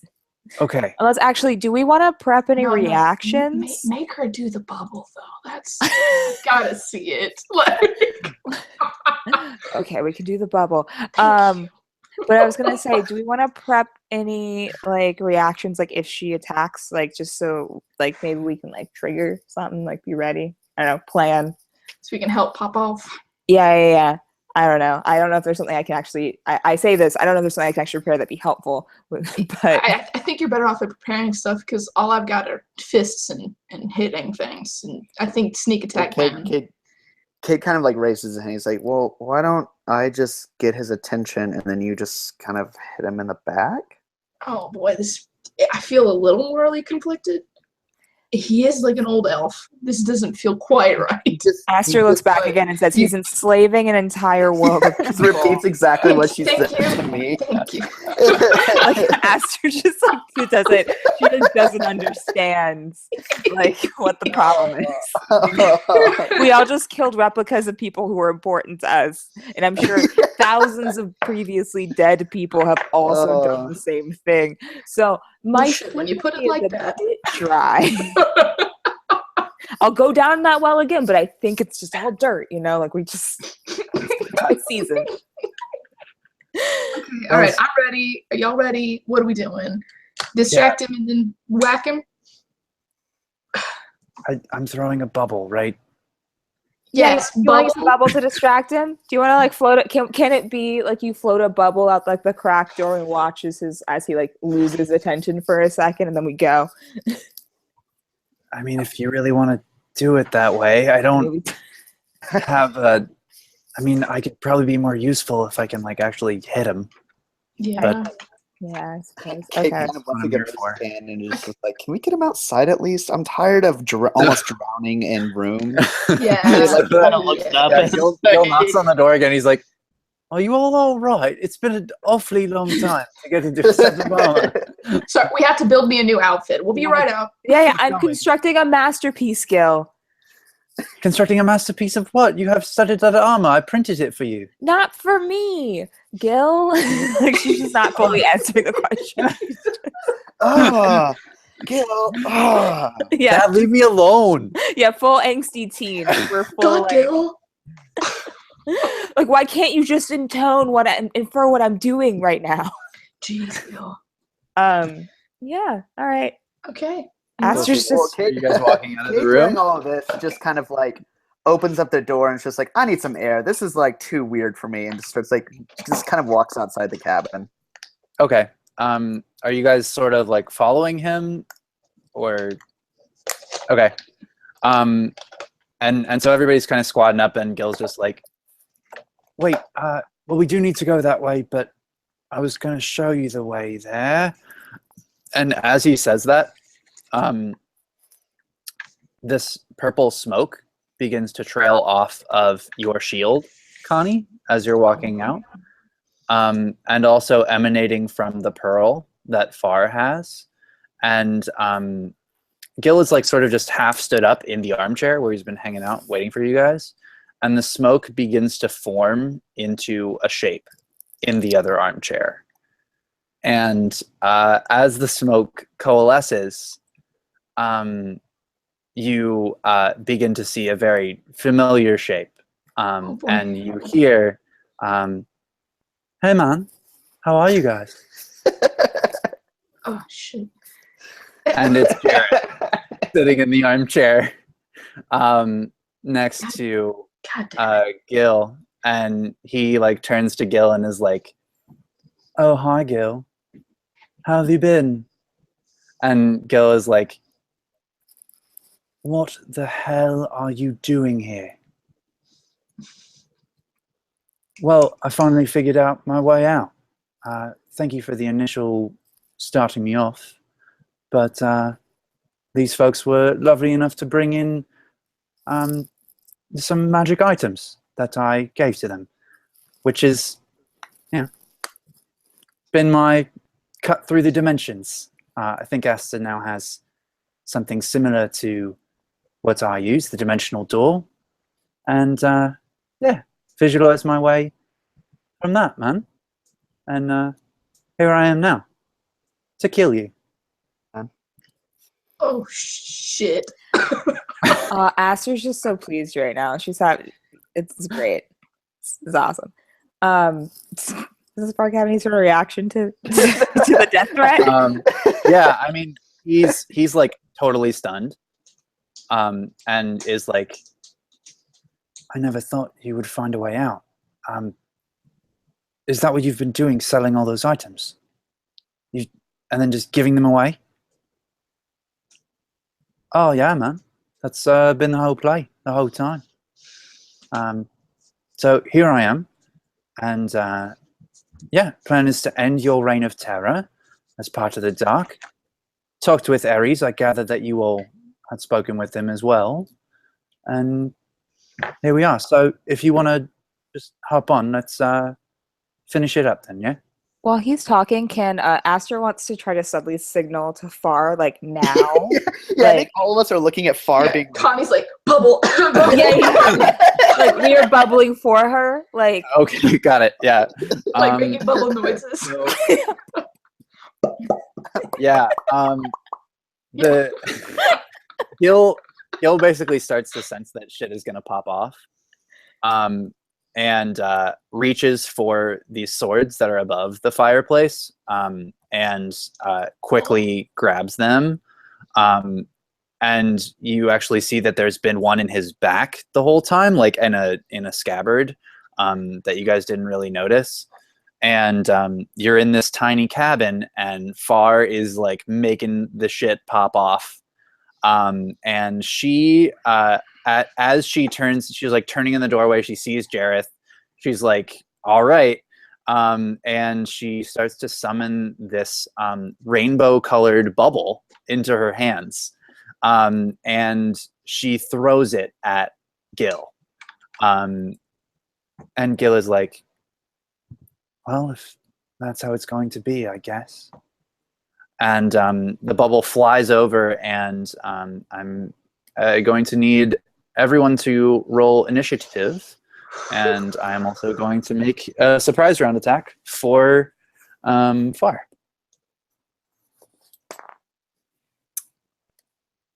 Oh boy. that's a 14.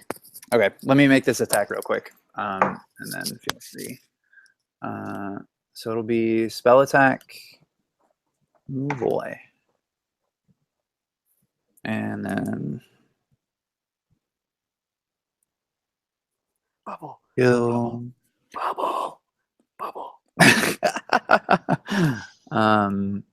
Cool, and then it's 3 of these.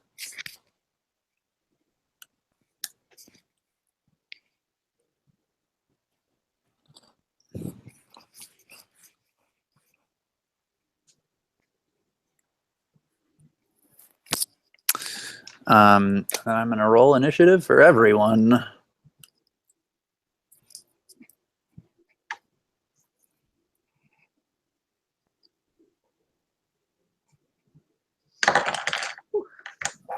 Another. Anybody else nervous? I'm sweating.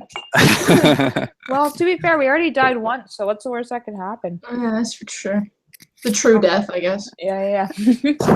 I like that you keep everyone in perspective.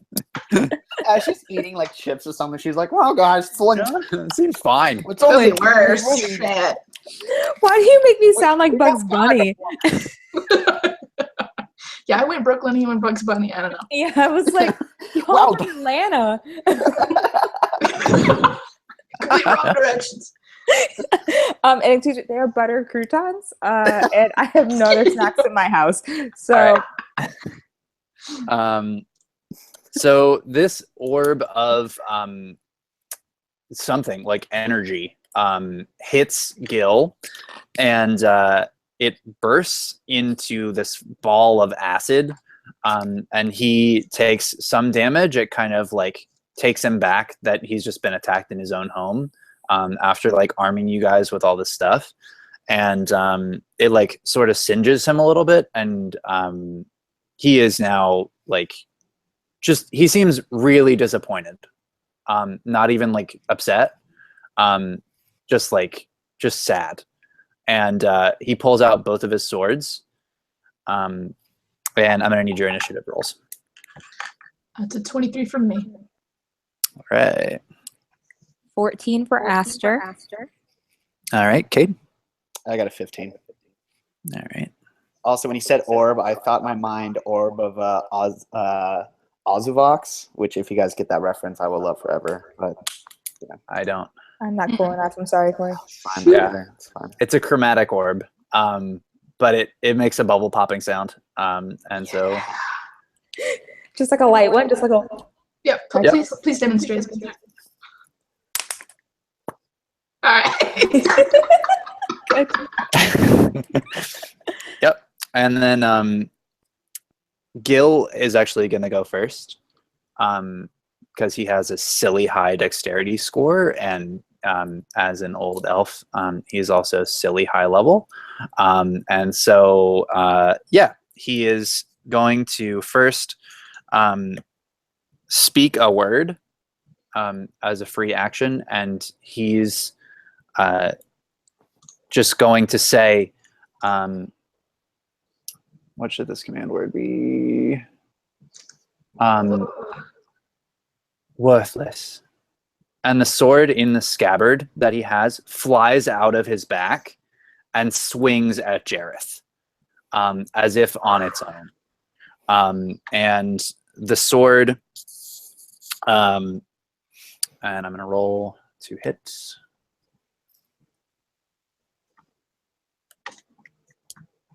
That is gonna do it. Sorry, I have a lot of things open for these guys because they are powerful.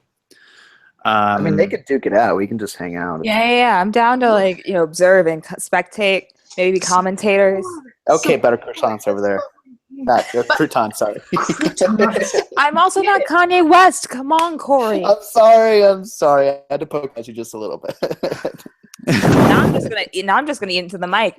Munch. Not fun anymore. You've been so delicate up and Ruining my story. Okay. And then Gillis gets 2 attacks because he is a fighter, and he's gonna brandish both of these swords and roll and just like try and utterly destroy Jareth, who has rolled in, and you gather they have some kind of history. And so he's gonna take more swings, and one of them is going to miss, and then the next one also misses, interestingly enough. And so Gil takes 2 big swings that are like really graceful, and like basically spins around to hit Jareth, and Jareth like hops out of the chair and actually stands on top of the chair for a second, and then just steps down really lightly, super gracefully. And next up is Connie. Okay, I'm just gonna do what I've been doing and move toward him. I don't know how Move far I toward Gil? am. Yeah, towards Gil. Okay. To just roll to hit him real quick. Okay. Get that first attack in there. Go for it. Cool. I don't know if that's gonna do it. You add your proficiency bonus and your strength bonus, right? Or just the strength? So Mine yeah, has been so long. proficiency, because it's a strength-based weapon and you're attacking with both hands. Yeah. Are you gonna activate your shield too, by the way? Oh yeah. Did I Okay. say I went into a rage as well? Yeah. Okay. Rage, say fuck shit up, and then yeah. Okay. Take a big Go and swing. hit him. Yeah. Yeah. So it's gonna be strength plus proficiency. Yeah. Cool. All right. I'm just kind of nervous. This guy's freaking me out. 6, 7, 8, 9. It's a non-natural 20. Okay. A natural 20 to hit? Not non-natural. Non-natural. Okay. Yeah. You hit him. And you swing through, and when you hit him, his all of his clothes, like his whole body, is actually netted in this like red net. And it's like seems to be made of that like same magic energy that he's been printing stuff out of. And yeah, you like feel like you barely get through when you bring them all down. Oof. Do you want me to still roll damage? Yeah. Oh man. That's gonna be 9. Okay.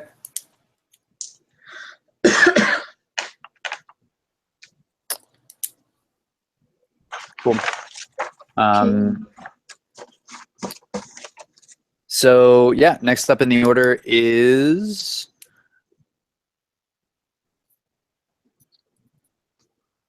Far. And Far is still standing back by the doorway and kind of like, he's like, most of my things hit everybody, so fighting in here probably wasn't the best idea. Should I just shoot an arrow again? Is that what we're doing? Do whatever you feel's best. Yeah. Well, Whatever Kate you- just like, get them wet, so I have electrical arrows. I'm assuming you don't want me to fill everything with water. Yeah, ideally not. But if we think it would kill him, I think we can all quickly remove ourselves from this building. All right, arrow it is, I guess. And yeah, Far's gonna roll to hit him. Ooh boy, crit for Far. Woo! Hark. I guess it's just full damage there. Yeah.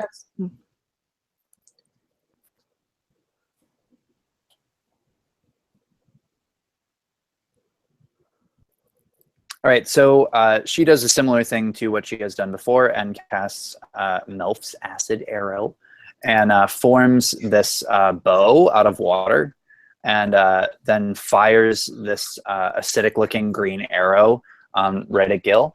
And he's going to take 4d4 of acidic damage. And then he also takes another 2d4 at the end of his next turn. Cool. And now it is Kate's turn. Cool. Well, so I'm the one that's closest to the door, which I guess is in that that kind of kitchen area. I guess all this is happening in the living room. Yeah, Far is basically standing in the doorway, but you're like right next to her. Okay. Yeah, I mean, I'm just gonna turn around and I'm just gonna be like, I guess we're doing this. So Kate's gonna pop a shot off, and go ahead and attack his friend, which is not good for later. Sounds good. Do you want to roll the hit? Or I guess you're just attacking with the longbow or with your dagger? No, with my crossbow, short bow. Okay. I got a 16 to hit. Okay. Yeah, so you fire the shot and it bounces off of him and lands at the ground. Okay. And I'm gonna actually take my bonus action because of my cunning action and actually dive behind that. God, that kitchen island that I was talking about earlier. So essentially, I'm going to get out of sight of him, so he can't see me. Okay, gotcha. Cool. And assuming you're going to like reload for free with your bonus action. Yeah, exactly. Cool. Aster, it's your turn. Cool. Aster I will cast Eldritch Blast, and since I am above a level 5, I can send out 2 beams, and it's just a ranged spell attack. I have to do separate attack rolls for both. Okay. Yeah, sounds good. All right. So for the first one, I don't think that one hits. That was a. I have my. I know we go over this every time. I have my spell attack bonus to my rolls, right? Yes, your rolls to hit. Okay. So that's a 12 for the first one. Mm-hmm. And then a 21 for the second one. Yeah, so the first one just gets sucked into his armor, and then the second one is going to hit. Okay, awesome. That'll be 1d10. If I can find my d10, I was just looking at it. There we go. 7. Good old, a whole 7 points, guys. Hey, I did like, what, 9? What did you roll for damage? 7. Okay, got it. Cool. Next up is Jareth. And let me... Choices. So Jareth is kind of like pleasantly surprised right now. And he is going to cast something that Did he freeze? he's No. going to cast haste on himself as an action. And so he's going to be able to take an extra action for every other future turn. And we'll basically just get 2 attacks, kind of like you normally would. And kind of as a bonus action, or just like free action to talk to you guys, he's like, you know, I'm so pleasantly surprised that you all are in this mission with me together for the dark. Azra's dad's like, yeah, man, fuck him. All right. So yeah, and then it is back to Gil. And Gil is like kind of frustrated at this point, and it's just like, I will need to actually really fight for real then, since you all appear to mean it. All right, here we go. And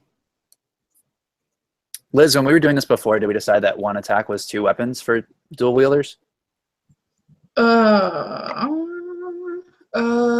did we do that?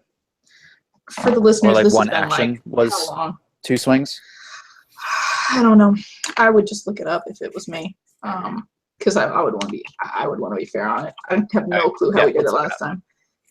Because I know I made an exception for, like, you guys got in a bind, and I made an exception for claws because they're natural weapons for Aster. I don't know what swords. Swords probably have real rules. Yeah, because I think with my claws, it was like, because I was like kind of unarmed. Yeah, or something. Because my claw was a weapon, and then my dagger was a weapon, so I was either attacking with both claws, like, because we treated them as like 2 separate attacks, I think. But I don't. I mean. Yeah, I think I did an attack roll for both, but I don't know if I don't remember how we did damage or whatnot. Do I have that? Yeah. Guys, I gotta tell you. I have slashing damage. That's right. Yeah, I think it's a bonus action for dual wielders. There you go. Okay, so you can do an action and a bonus action as part of one attack. Yeah. Cool. Okay. So Gil is like most concerned with Jareth right now, and so he's kind of going to like turn and actually square up against Jareth, and he's just going to become a barrage of swords. It's like staggering to you guys how many times he can swing right now, and in the swinging, I'm going to roll a couple of damage hits and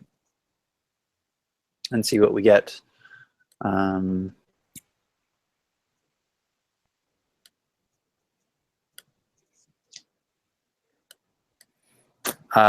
So he's going to hit 3 times, and he swung swords at Jareth. So you guys know, all in a row, just like going in. So the one that he did roll, that you guys should be concerned with, let me make sure I'm getting this exactly right.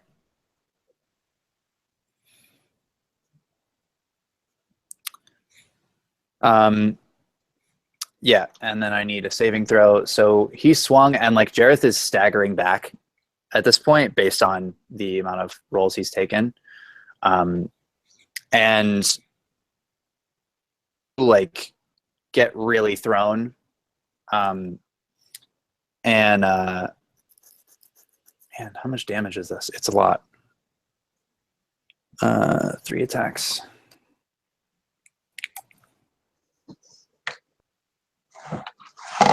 We're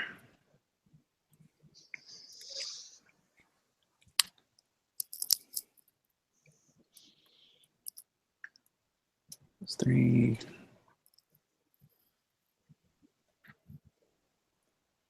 Also, while Spencer's doing math, Liz, are you the only one of us who doesn't have a ranged attack? Yeah. Correct. Okay. If I did something that might cause us only to be able to do ranged attacks, would that be a problem immediately for you? No. There are rules for improvised weapons, and Connie can just start throwing things. Cool. Because I have an idea just to get us out of the room. Yeah, barbarians typically come equipped with thrown weapons, and I opted just for the sake of simplicity for like a dagger, which I did not bring with me. Yeah, so Jareth is not looking good right now, you guys. And yes, he has been hit by both Gil's like rapier and this longsword that he's been brandishing quite a few times. And as the sword is like still floating above Jareth, and that one is also going to swing. And I think it keeps attacking. 5 to 30 feet. Okay, so he can't do that. But he just like turned into a whirlwind of damage. Quick question: yeah. With that sentinel feat I have, was he making was I within 5 feet of him before he made that attack towards Jareth? I might get an opportunity attack. Oh, for sure. Oh, okay, cool. So can I roll for that real quick? Yeah. Okay, cool. Sorry. Cut out there. All right. Does a 9. Does a 24 hit him? Yes. Okay, cool. Then we will. Not that it's doing us much good. That's a 11 damage. All right. Wow. Me. Yeah, strong. Cool. So that's it for Gale's turn, and Connie, you are up. Okay, cool. Before I just want to say I'm really pissed. I had a David Bowie shirt that I almost wore today, and opportunity seen, opportunity missed. I bought it specifically for our next recording, and just didn't change. So Connie, before she takes her like next swing, is gonna like peep around Gil and just be like, "So is this why they don't have any merch for you in the gift shop?" And then I'll go ahead and roll my roll. Oh, that's bad, guys. 9, 15. Oh, I'm not gonna do it for the first attack. Yeah. You swing and it bounces off, and you're actually repelled and sort of pushed back by the armor. Oh, shit. Do I still get my second attack, or? Yep. Okay, cool. We'll do that. I forgot. In this version, you don't have movement restrictions. Also, I rolled a 2, so like a 8, 9, 10, 11's not gonna hit either, right? Like he just like moves his foot out of the way. Like he just takes a step, like a half step, and completely dodges it. Cool. Yeah. Oh, and Gil's gonna take those 2d4. Sorry, acid damage. There are a lot of things happening. It's not like you're like fighting yourself, like 2 characters that you create 3 times. You know, I mean. Yeah. So next up is Far, and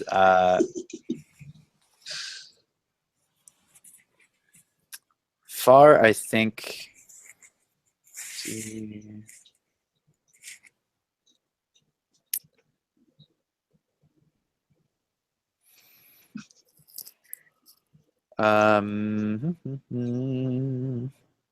Yeah, I think she's just gonna keep firing arrows into it because it's working pretty well. It seems to be, or like at least the last one did. So she's gonna take another shot with this bow made out of water and shoot an acid arrow all up in him. And the arrow gets sucked into his armor again. And yeah, it is now Cade's turn. Oh, Cade's gonna pop up from just, I guess, his cover and just take another shot. Just get some pew-pewing going on. That's that sweet sneak attack action. I rolled a 1, so I'm lucky. 15 plus 6, so I got a 19. 19. So yeah, you fire the arrow and it glances right off and plunks into the wall. One of the wooden parts of the wall. I'm not doing anything. I'm sorry, guys. It's okay. You're doing your best. Cade's gonna go ahead and activate also his cloak of displacement. Kind of throw his. Oh no, that's right. No. Cade is very sad. Got nothing. Cade is very sad. All right, that's cool. That's about so it's Aster's turn. Okay. I had a plan and then I realized it's probably not the best idea to try to beat him on a wisdom saving roll, is it? I mean, you could give it a shot. Because most of my spells rely on wisdom saving rolls, and that's just not. No, if I recall correctly, it was intelligence was Gil's weakness. Yeah, intelligence, not wisdom. Okay, sorry. I realized this literally a second ago. I had like a light bulb go off, and I was like, fuck. Replan. Honest to God, that's why there's a turn-based system. So, that's why there's a turn-based system, so you have time. I had a plan. I had such a good plan, and then it's just not. There's just no way. I got like a +1 to wisdom. There's no way. So while I'm trying to think of like what my actual attack is gonna be, I do want to do healing word on Jareth, Yes. and I want to use my second spell slot, so that is 2d4 plus my spell casting ability modifier, and it's just it'll use my bonus action. So that I got 3. And 4. Ooh, that's exciting. +6. So it's 13. HP. 16? What did I just say? And you can just do that from over where you're standing? Yeah, it's if he's within 60 feet of me, it's verbal. And that was 7 plus 6. So whatever. So 13. Not 13. Yeah. I'm trying to quickly find something that doesn't require a wisdom saving roll. I'm not having great luck. Oh, that's so good, because I just realized that I don't think I have my healer's kit, because that would really Yeah. have been good. A helpful thing, right? Yeah, or the patch. I don't think we have the patch either.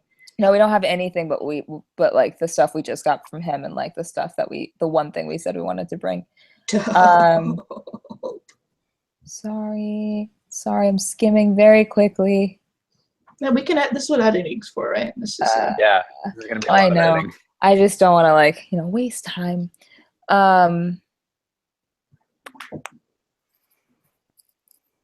Okay, so my question to the group is: do I try my original plan, which will probably not work, or do I try to construct some sort of like illusion around him, which I don't really know what to do with? Well, I only have one spell. I have 2 spells that do not rely on wisdom saving throws. One of them is the Eldritch Blast, and the other is a illusion. Corey, what do you think? Dude, I say do what makes you happy. Like we're not really knocking it out of the park quite yet. So if it doesn't work, yeah, no big deal. Well, yeah, I want to do actual damage. I don't know if I can do. And I also feel like his intelligence stat might have gotten a little better. Probably. with his years of. All right, we're gonna do Eldritch Blast again. Let's try that because it's safe and it hurts things. Okay. 2 beams again. The first one I rolled a 16. Nope. Yep, get sucked into his armor. Wait, I'm sorry. I didn't have my spell attack bonus. That's a 16 plus 6, 23, 22. Thank you. I had a moment. Yep, that'll hit. That first one hits, and then 18 plus 6. Yeah, thank you. Yeah, also hit. Perfect. 4, whatever. It's so exciting. I usually roll so badly on these. Where is my D10? All right. First one hits for 7. Second one hits. That fell out my hand, but that's fine. Hits for 4. Okay. So that's 11 total. Yes, 11. Just chipping away. What do these look like as they hit him? 2 beams of crackling energy, just like streaking from my hand. Okay, Ooh. gotcha. So, I like to say at this point I would like to have moved, so I'm by the door, but there's a wall to my back, just so she feels a little secure in some way. Yeah, nice. Yeah, so it's Jareth's turn now, and Jareth is going to use both of his actions to create what is essentially this like fire wall of scorching rays.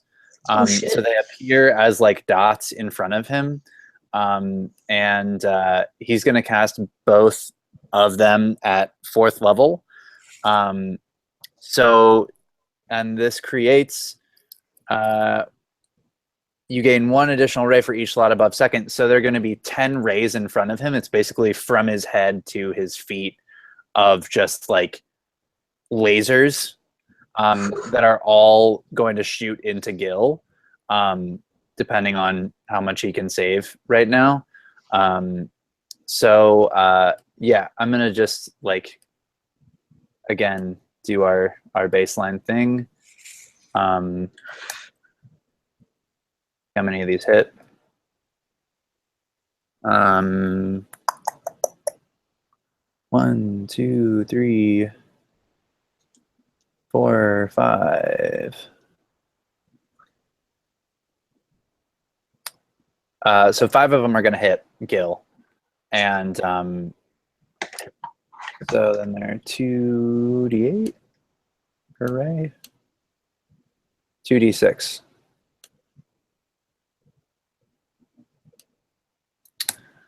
So it's 10d6.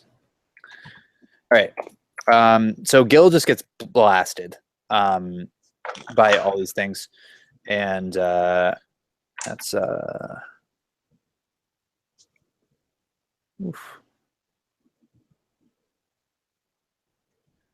Yeah, and Gil is like scorched right now, and does not look very good at all.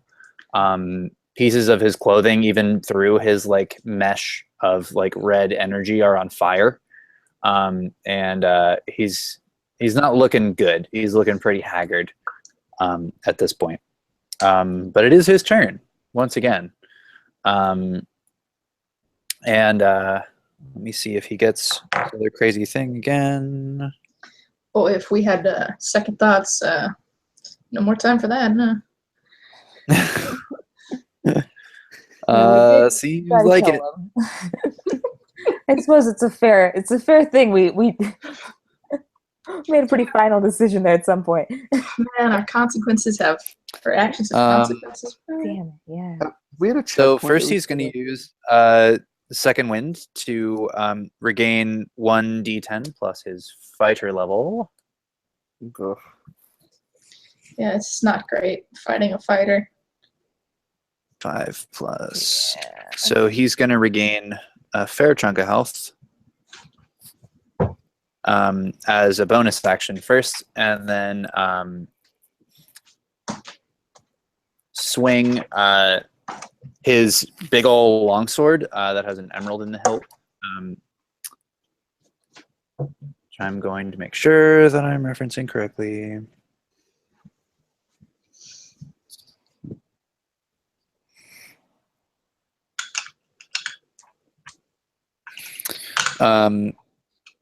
Yeah, he's actually going to swing with his rapier. He's going to like take a big stab.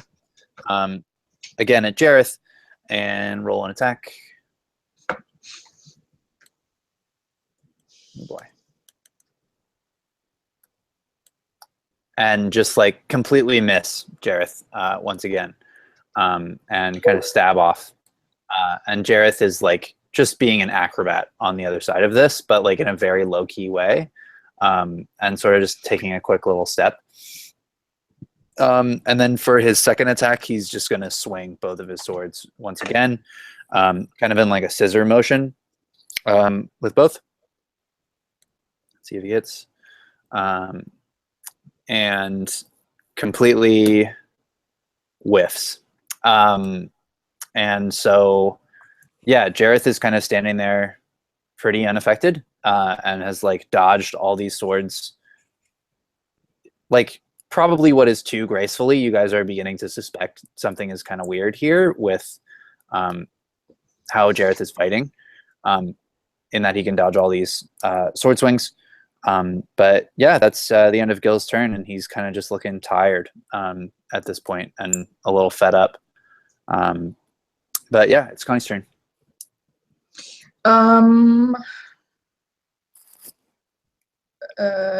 Just a quick question, Lee. Did you still want to do that thing where ranged attacks are the only option? That was my plan, and then I realized it required a wisdom save. check. Yeah, and I don't think that's really worth it because any contest is against like I have a really low level essentially. So gotcha.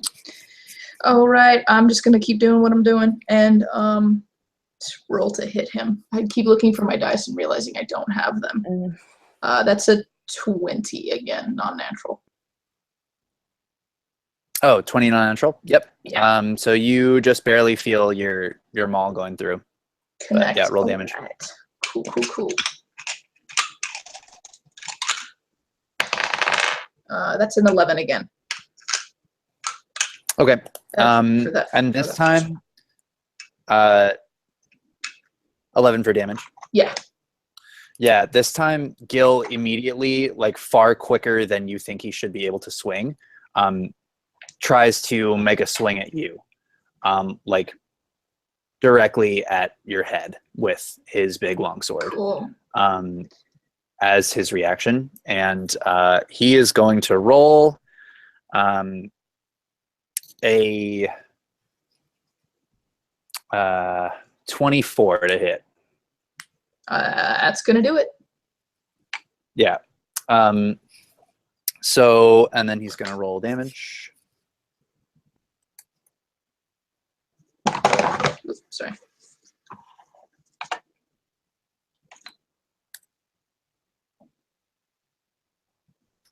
And he is going to hit you for 11 damage. Right back. Okay, cool. All right. Sounds good. I'm gonna go ahead and roll for my second attack. And that ignores any damage immunity or resistance that you have to it, by the way. Oh, cool, because I forgot I had it anyway. Awesome. Yeah. Good deal. Cool. Moving on. I'm gonna roll for that second attack. Yeah. Yep, go for it. Man, I'm glad you know what you're doing. Let's see. That's a 19. I don't think that's gonna hit. Nope. So that's gonna bump into his armor, and he's gonna swing right back at you again. Okay. With that same sword. And this time he only rolled a 9 to hit you. 9 to hit? Yep. Yeah, it's not gonna do it. All right. Cool. It is Far's turn. Can we just agree that Gil's being a little bitch right now? You guys are trying to kill him. Does he have any reason to hate y'all? Did y'all like almost let him get killed before or something? Definitely not. He definitely wanted us to go on an adventure and then got spooked because adventure sucks and people die. He's like, people were mean to me. Yeah, I don't have. Astro has no way in her perspective is anything he's done validated. You know, like she's just like, really? And you're fucking and fucking Sparkles got mad at me for calling him the hand of the oppressor. Like, I'm sorry, where was I inaccurate?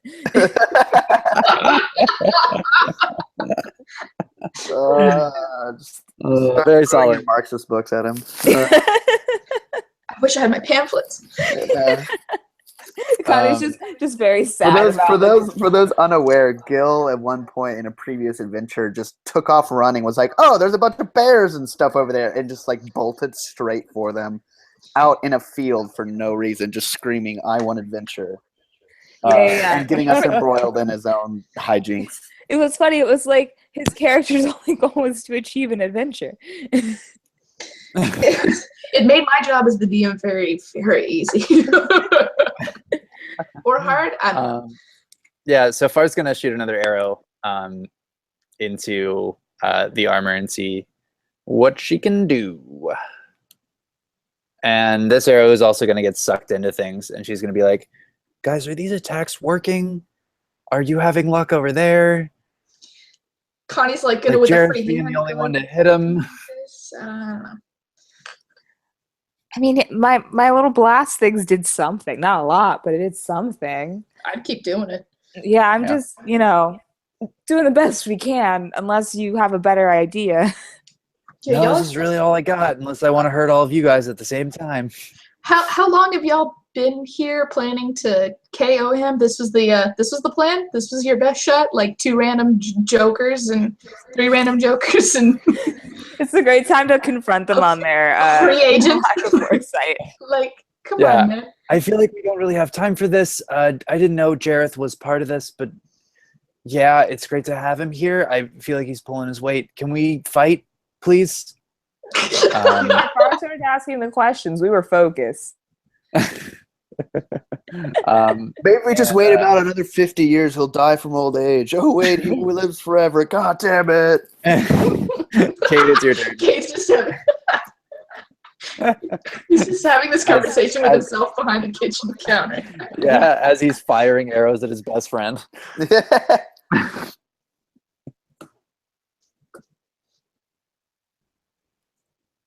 do you want to do there, buddy? Oh, it's my turn. Okay, yeah. Sorry. I thought he froze.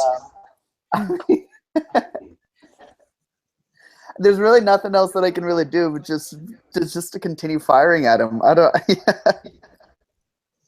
Cool.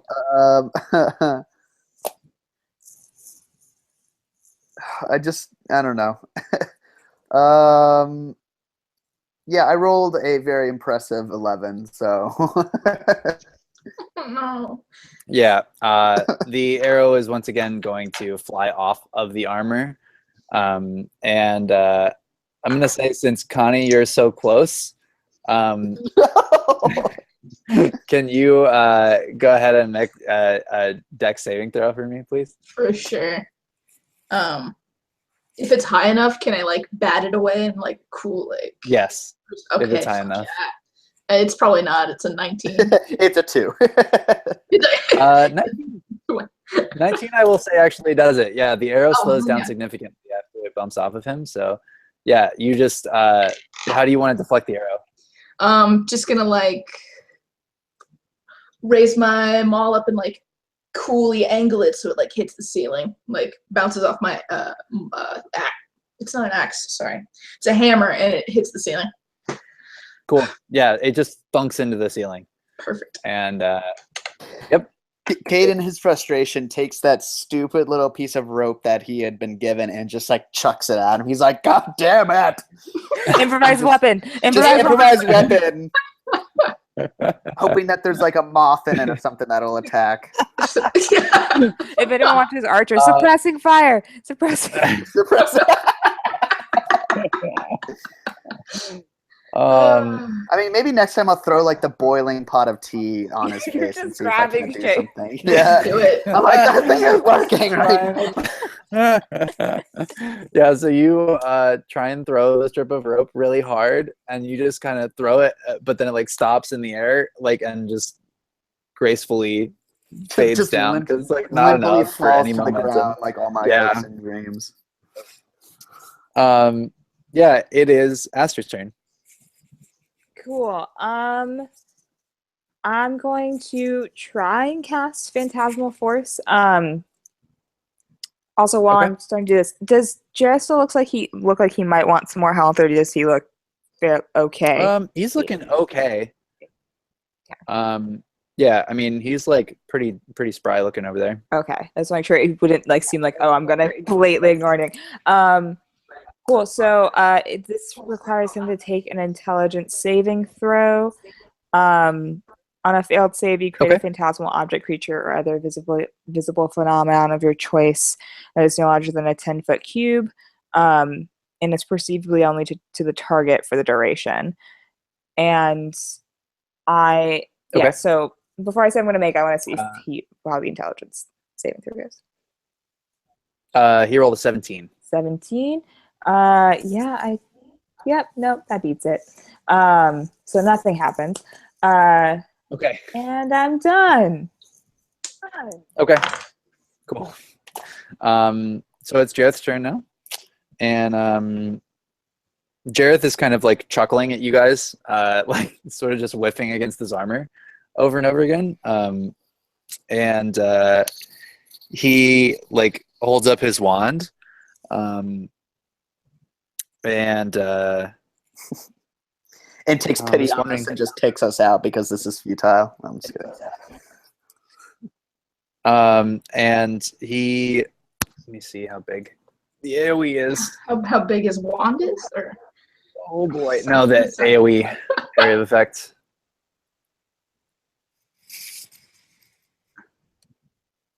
All right.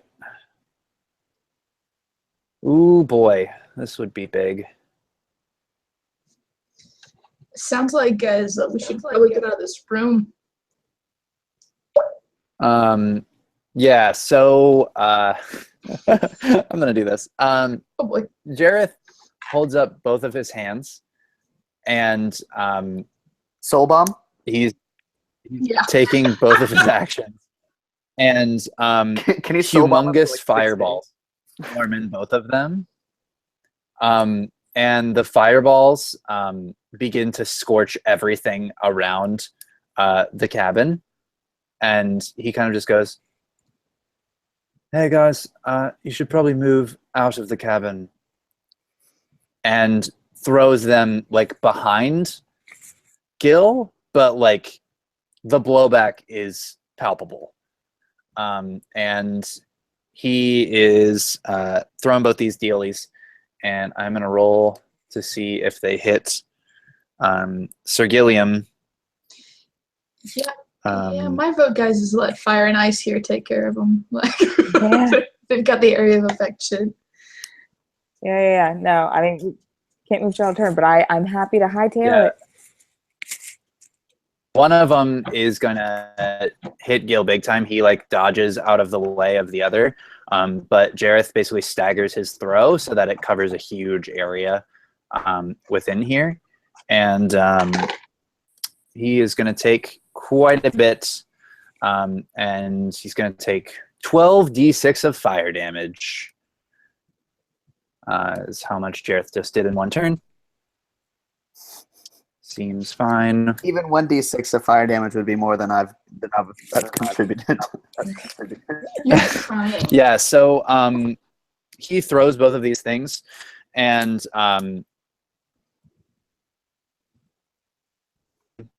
as does the entire cabin around you guys, and everything is on fire.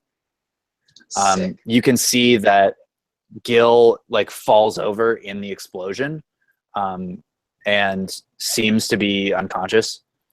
And the cabin is completely burning down all around you. Like everything is going up in smoke. Do you guys want to do anything as you're like in this cabin like that's burning down and Gil is dying?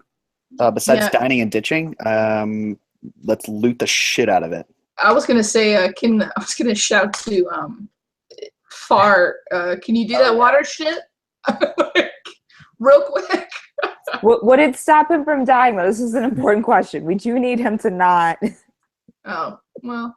not survive, ideally. Drowning, but... I could prevent the cabin from burning down, sure.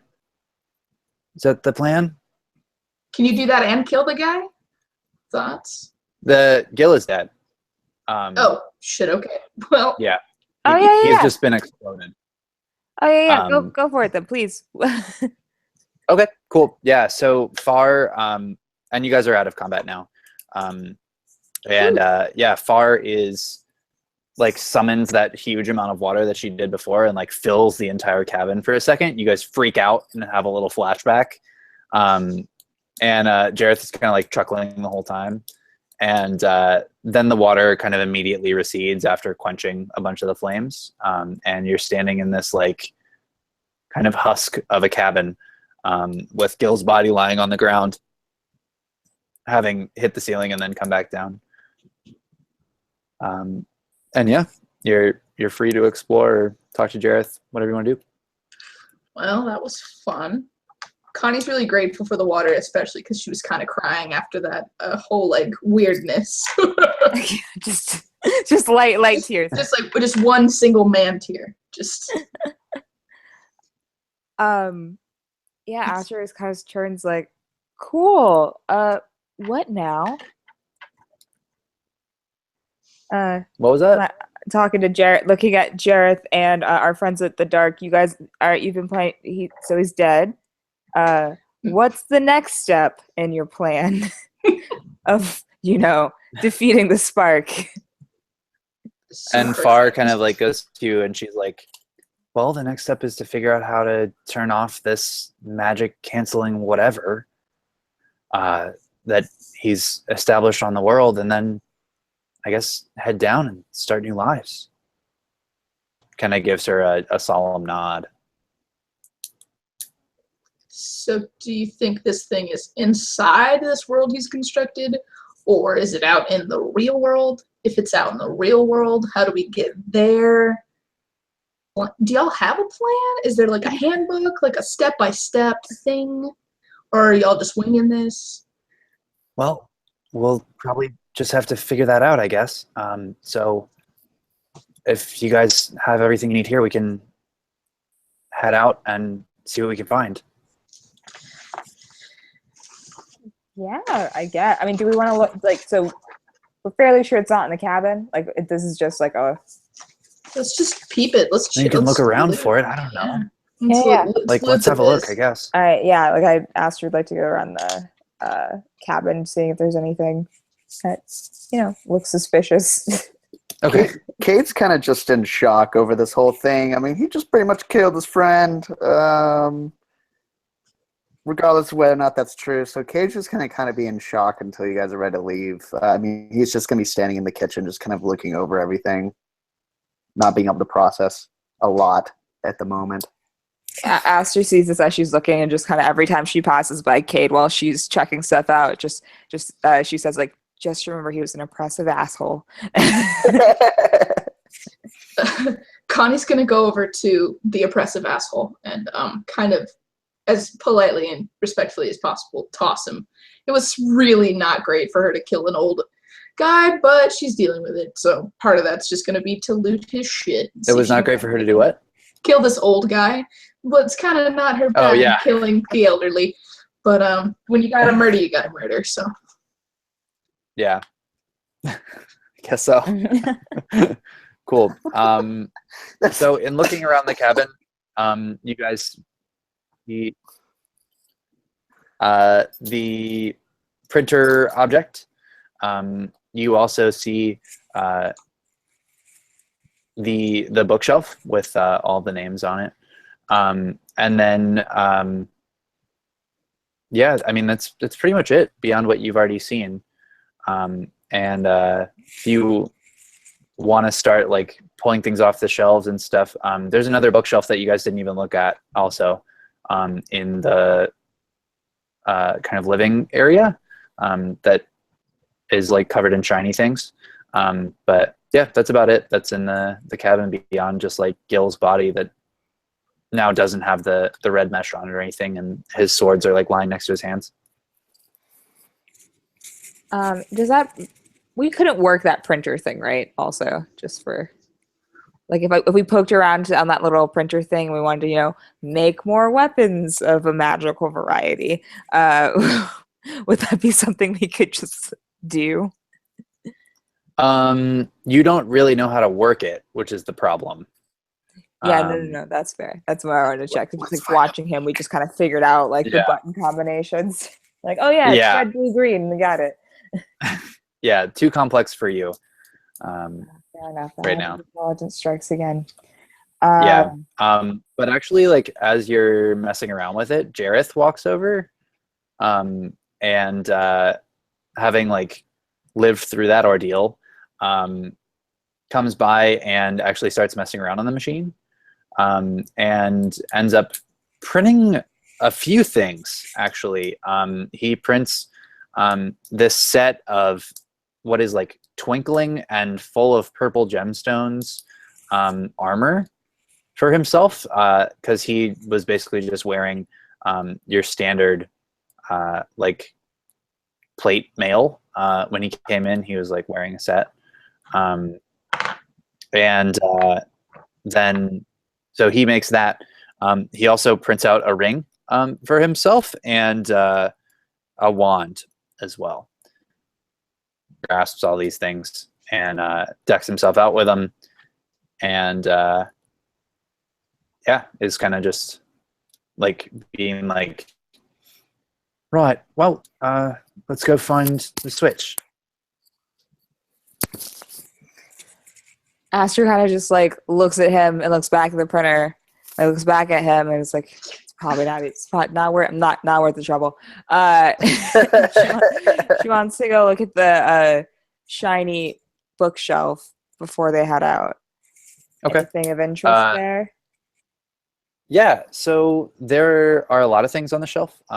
There's a few different horns of different creatures that you gather he's probably picked up over a lifetime of adventuring.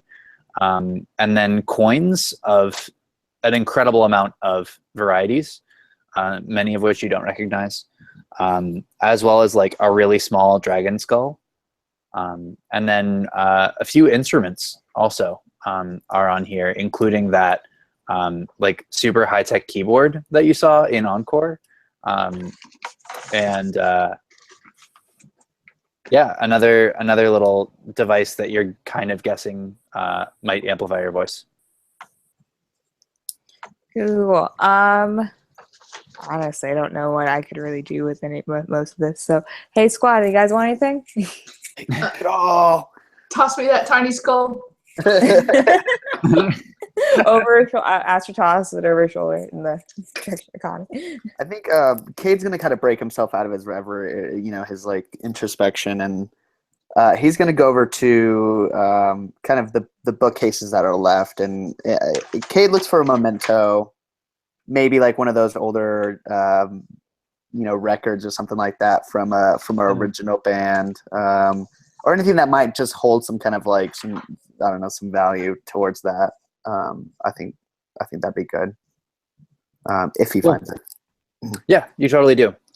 You pick out your very first EP release with the three of you, back when you were just kind of like putting stuff on the record to see what would happen, and kind of remember it as your like wild and free days of Rage Against the Construct, and you pocket it and keep going. Okay. Did y'all want to do anything with this guy's body? Are we cool with the partial cremation? Should we just leave it? I mean, I don't know Elvish customs, but also, again, he did oppress a lot of people. Do we really care? No, I'm just asking. It's just like it's so much easier on a ship. Does not understand. She's like, can we go? It's so much easier when you're on a ship. You just toss people overboard. Period. Okay, let's get the questions out of it. To be fair, but I mean, theoretically, dust to dust, and all ash to ash. It was y'all's friend. I'm just asking. Let's get the fuck out of here. Yeah, Kate just kind of walks out silently after he got what he got. Like, he just walks outside, just doesn't kind of mess around. And Aster, can you make a perception roll for me, please? Sure.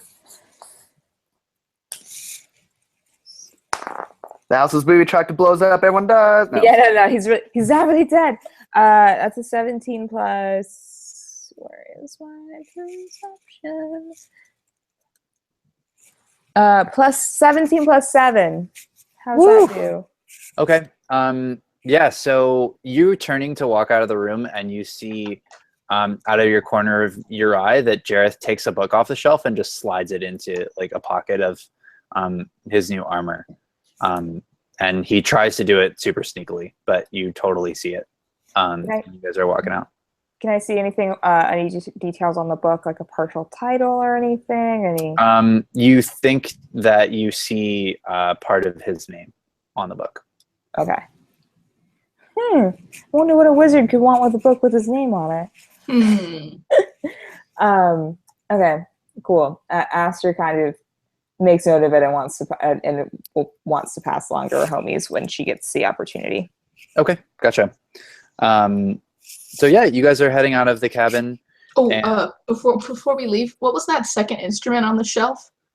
It was that keyboard thing, and then what is basically a microphone.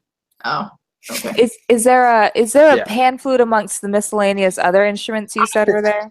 Connie was just checking. Yes.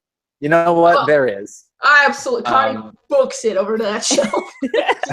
And as everyone is already like kind of left and everyone's back, she just grabs it real quick, and it's just like so pleased with herself. Like it was all worth it. And there are actually an array of buttons on the top of it also. It's kind of a vocoder pan flute. So you can even like auto-tune yourself with it. And yeah, there are a whole bunch of settings for how you play through with your voice. Oh my god. Connie's like absolutely like immediately starts fucking with it like as everybody's walking away. So yeah, you guys are walking out of the cabin, and Connie's just like, buy you drink. And he's just like on the way. Just like bends down close to Cade and just like starts like singing to him. We have to do it in post.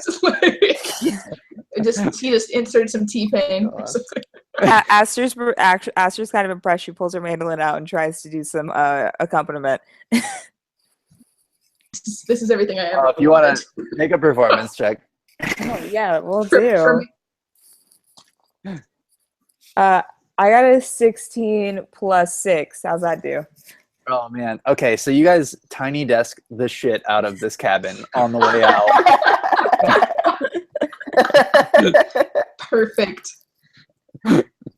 Yeah, and everybody's like toe tapping. Like Jareth joins along with like a little bit of the like smooth dance, and a little bit of low key vocal. Can it be like a like a very like tiny desk version of Childish Gambino's Redbone. Just Yes. sure. Yes. Okay. Yeah. Also, I like that we're all doing this like next to a dead body. Yeah, you're just like, oh, we did it. A singed, partially cremated dead body, still smoldering. Perfect. Yeah. Yeah, you guys roll out of the cabin. And I think I want to leave it on that kind of happy note right now. Yeah, you guys having just defeated the Spark or saved him from himself somehow. And you're about to go home, which is awesome. I mean, is it home though? He's pretty old. I don't know. Time's passed. Like I said, Astra's so salty that she somehow always paid off her debts with her by popular demand trait, and yet still died. So she doesn't know how she feels about this. I just with the reminder that we were supposed to save him from ourselves. I personally feel pretty bad, but Connie's fucking living it up on that panpipe. Wait, like, wasn't that his challenge to everyone though? Like he was like, "You're supposed to help me save me from myself," but it was like by being like it was. I was confused. Yeah, but again, he was still enslaving people. So fundamentally, even if someone else is evil here, I feel like he is still evil. You know, like unequivocally. Yeah. Like it might be a lesser evil in the long run, but like I still think he was an asshole. Oh, definitely. Yeah. Yeah. I mean, enslave, I feel, is a strong word because he didn't like control people's minds. But he did take all of the magic out of the world and only give it to certain people. That sounds like magical enslavement, like enslavement of their abilities and free will in some capacity as a result. Yeah, I don't know. I mean, depends on dramatic. if they have them as the baseline or not. It's like, yeah, do you live in a magical place or not? It's like, I don't know. I'm happy with my hyperbole. I think so, and I feel that bigger questions will be asked next time. So that'll be fun. I think there's more wrap up here to do, so I want to give it its appropriate time, and so it's not late here. But yes, it seemed like you guys had fun with that leg, so oh my god, I'm happy about it. Yeah, I did have in case you couldn't tell at the end, when I realized all of my spells are wisdom spells, I may have slightly given up on my ability to do that. But we got there. Very happy for Jared. Oh yeah. Yeah, I mean, you guys did pretty well with his help, for sure. So next I did nothing. Kay did nothing. I mean, to be fair, we did show up like with minimal items. Agreed. It's true. Minimal extra shit. So yeah. I mean, that was the end boss. Like it was pretty tough. Yeah, that's kind of the intent. But yeah, we'll explore more. I don't want to give away anything, but I was surprised at how little exposition you got out of Gil before you were like, "Time to murder. We're just going to kill you now. Don't want to know what's happened below. Oh boy, here go murder. What you've been up to. Look, he wasn't my friend. I mean, if once you refresh, I remember the last thing I remember was him forcing us to go on an adventure somewhat, and then getting upset that adventures aren't just like rainbows and sugar canes, you know? Like I was like, I have no sympathy for you. No, also, I'm fine staying dead. Now I have to make this whole moral conundrum. You got all these problems in my life. Like I love how nihilist Aster is. It's just like she's got a point. Yeah, that's her. That's how this is my interpretation of chaotic neutral. To be honest. Okay. I have no idea how accurate it is, but it seemed, working on it. I just want to stay dead. Yeah, I don't know. It's hard.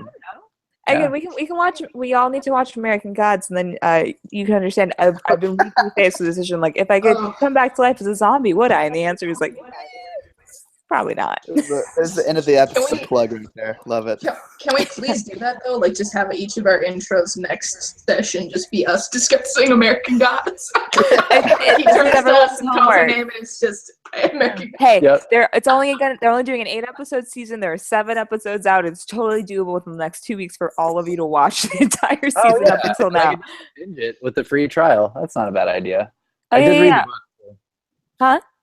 I did read the book too. Oh, that's cool. See, I haven't read the book at all. Daniel listened to it on audiobook and also like spoiled a lot of it for me because the essence of an audiobook is you kind of have to share it with people who are You can around. hear So it, yeah. yeah. So I unintentionally know some major plot points. But yeah, apparently the show's only gotten up to like the first 100-ish pages of the books, maybe. So it's not so they're okay. really Yeah, expanding upon things. It's I think you'd be interested to see what they did for Laura.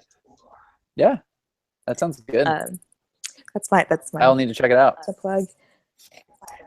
So next time, are we switching up the way the gameplay, or are we still finishing up like the D&D So yeah, we'll finish up with D&D while you're up here in the place that you are in, and then we will talk. I think we need to like just figure out an editing schedule, honestly, after that, based on the other things that we have to do, and then we'll figure out what's next for the adventure, I would say. Okay, dude. Sounds good to me. Cool. Okay.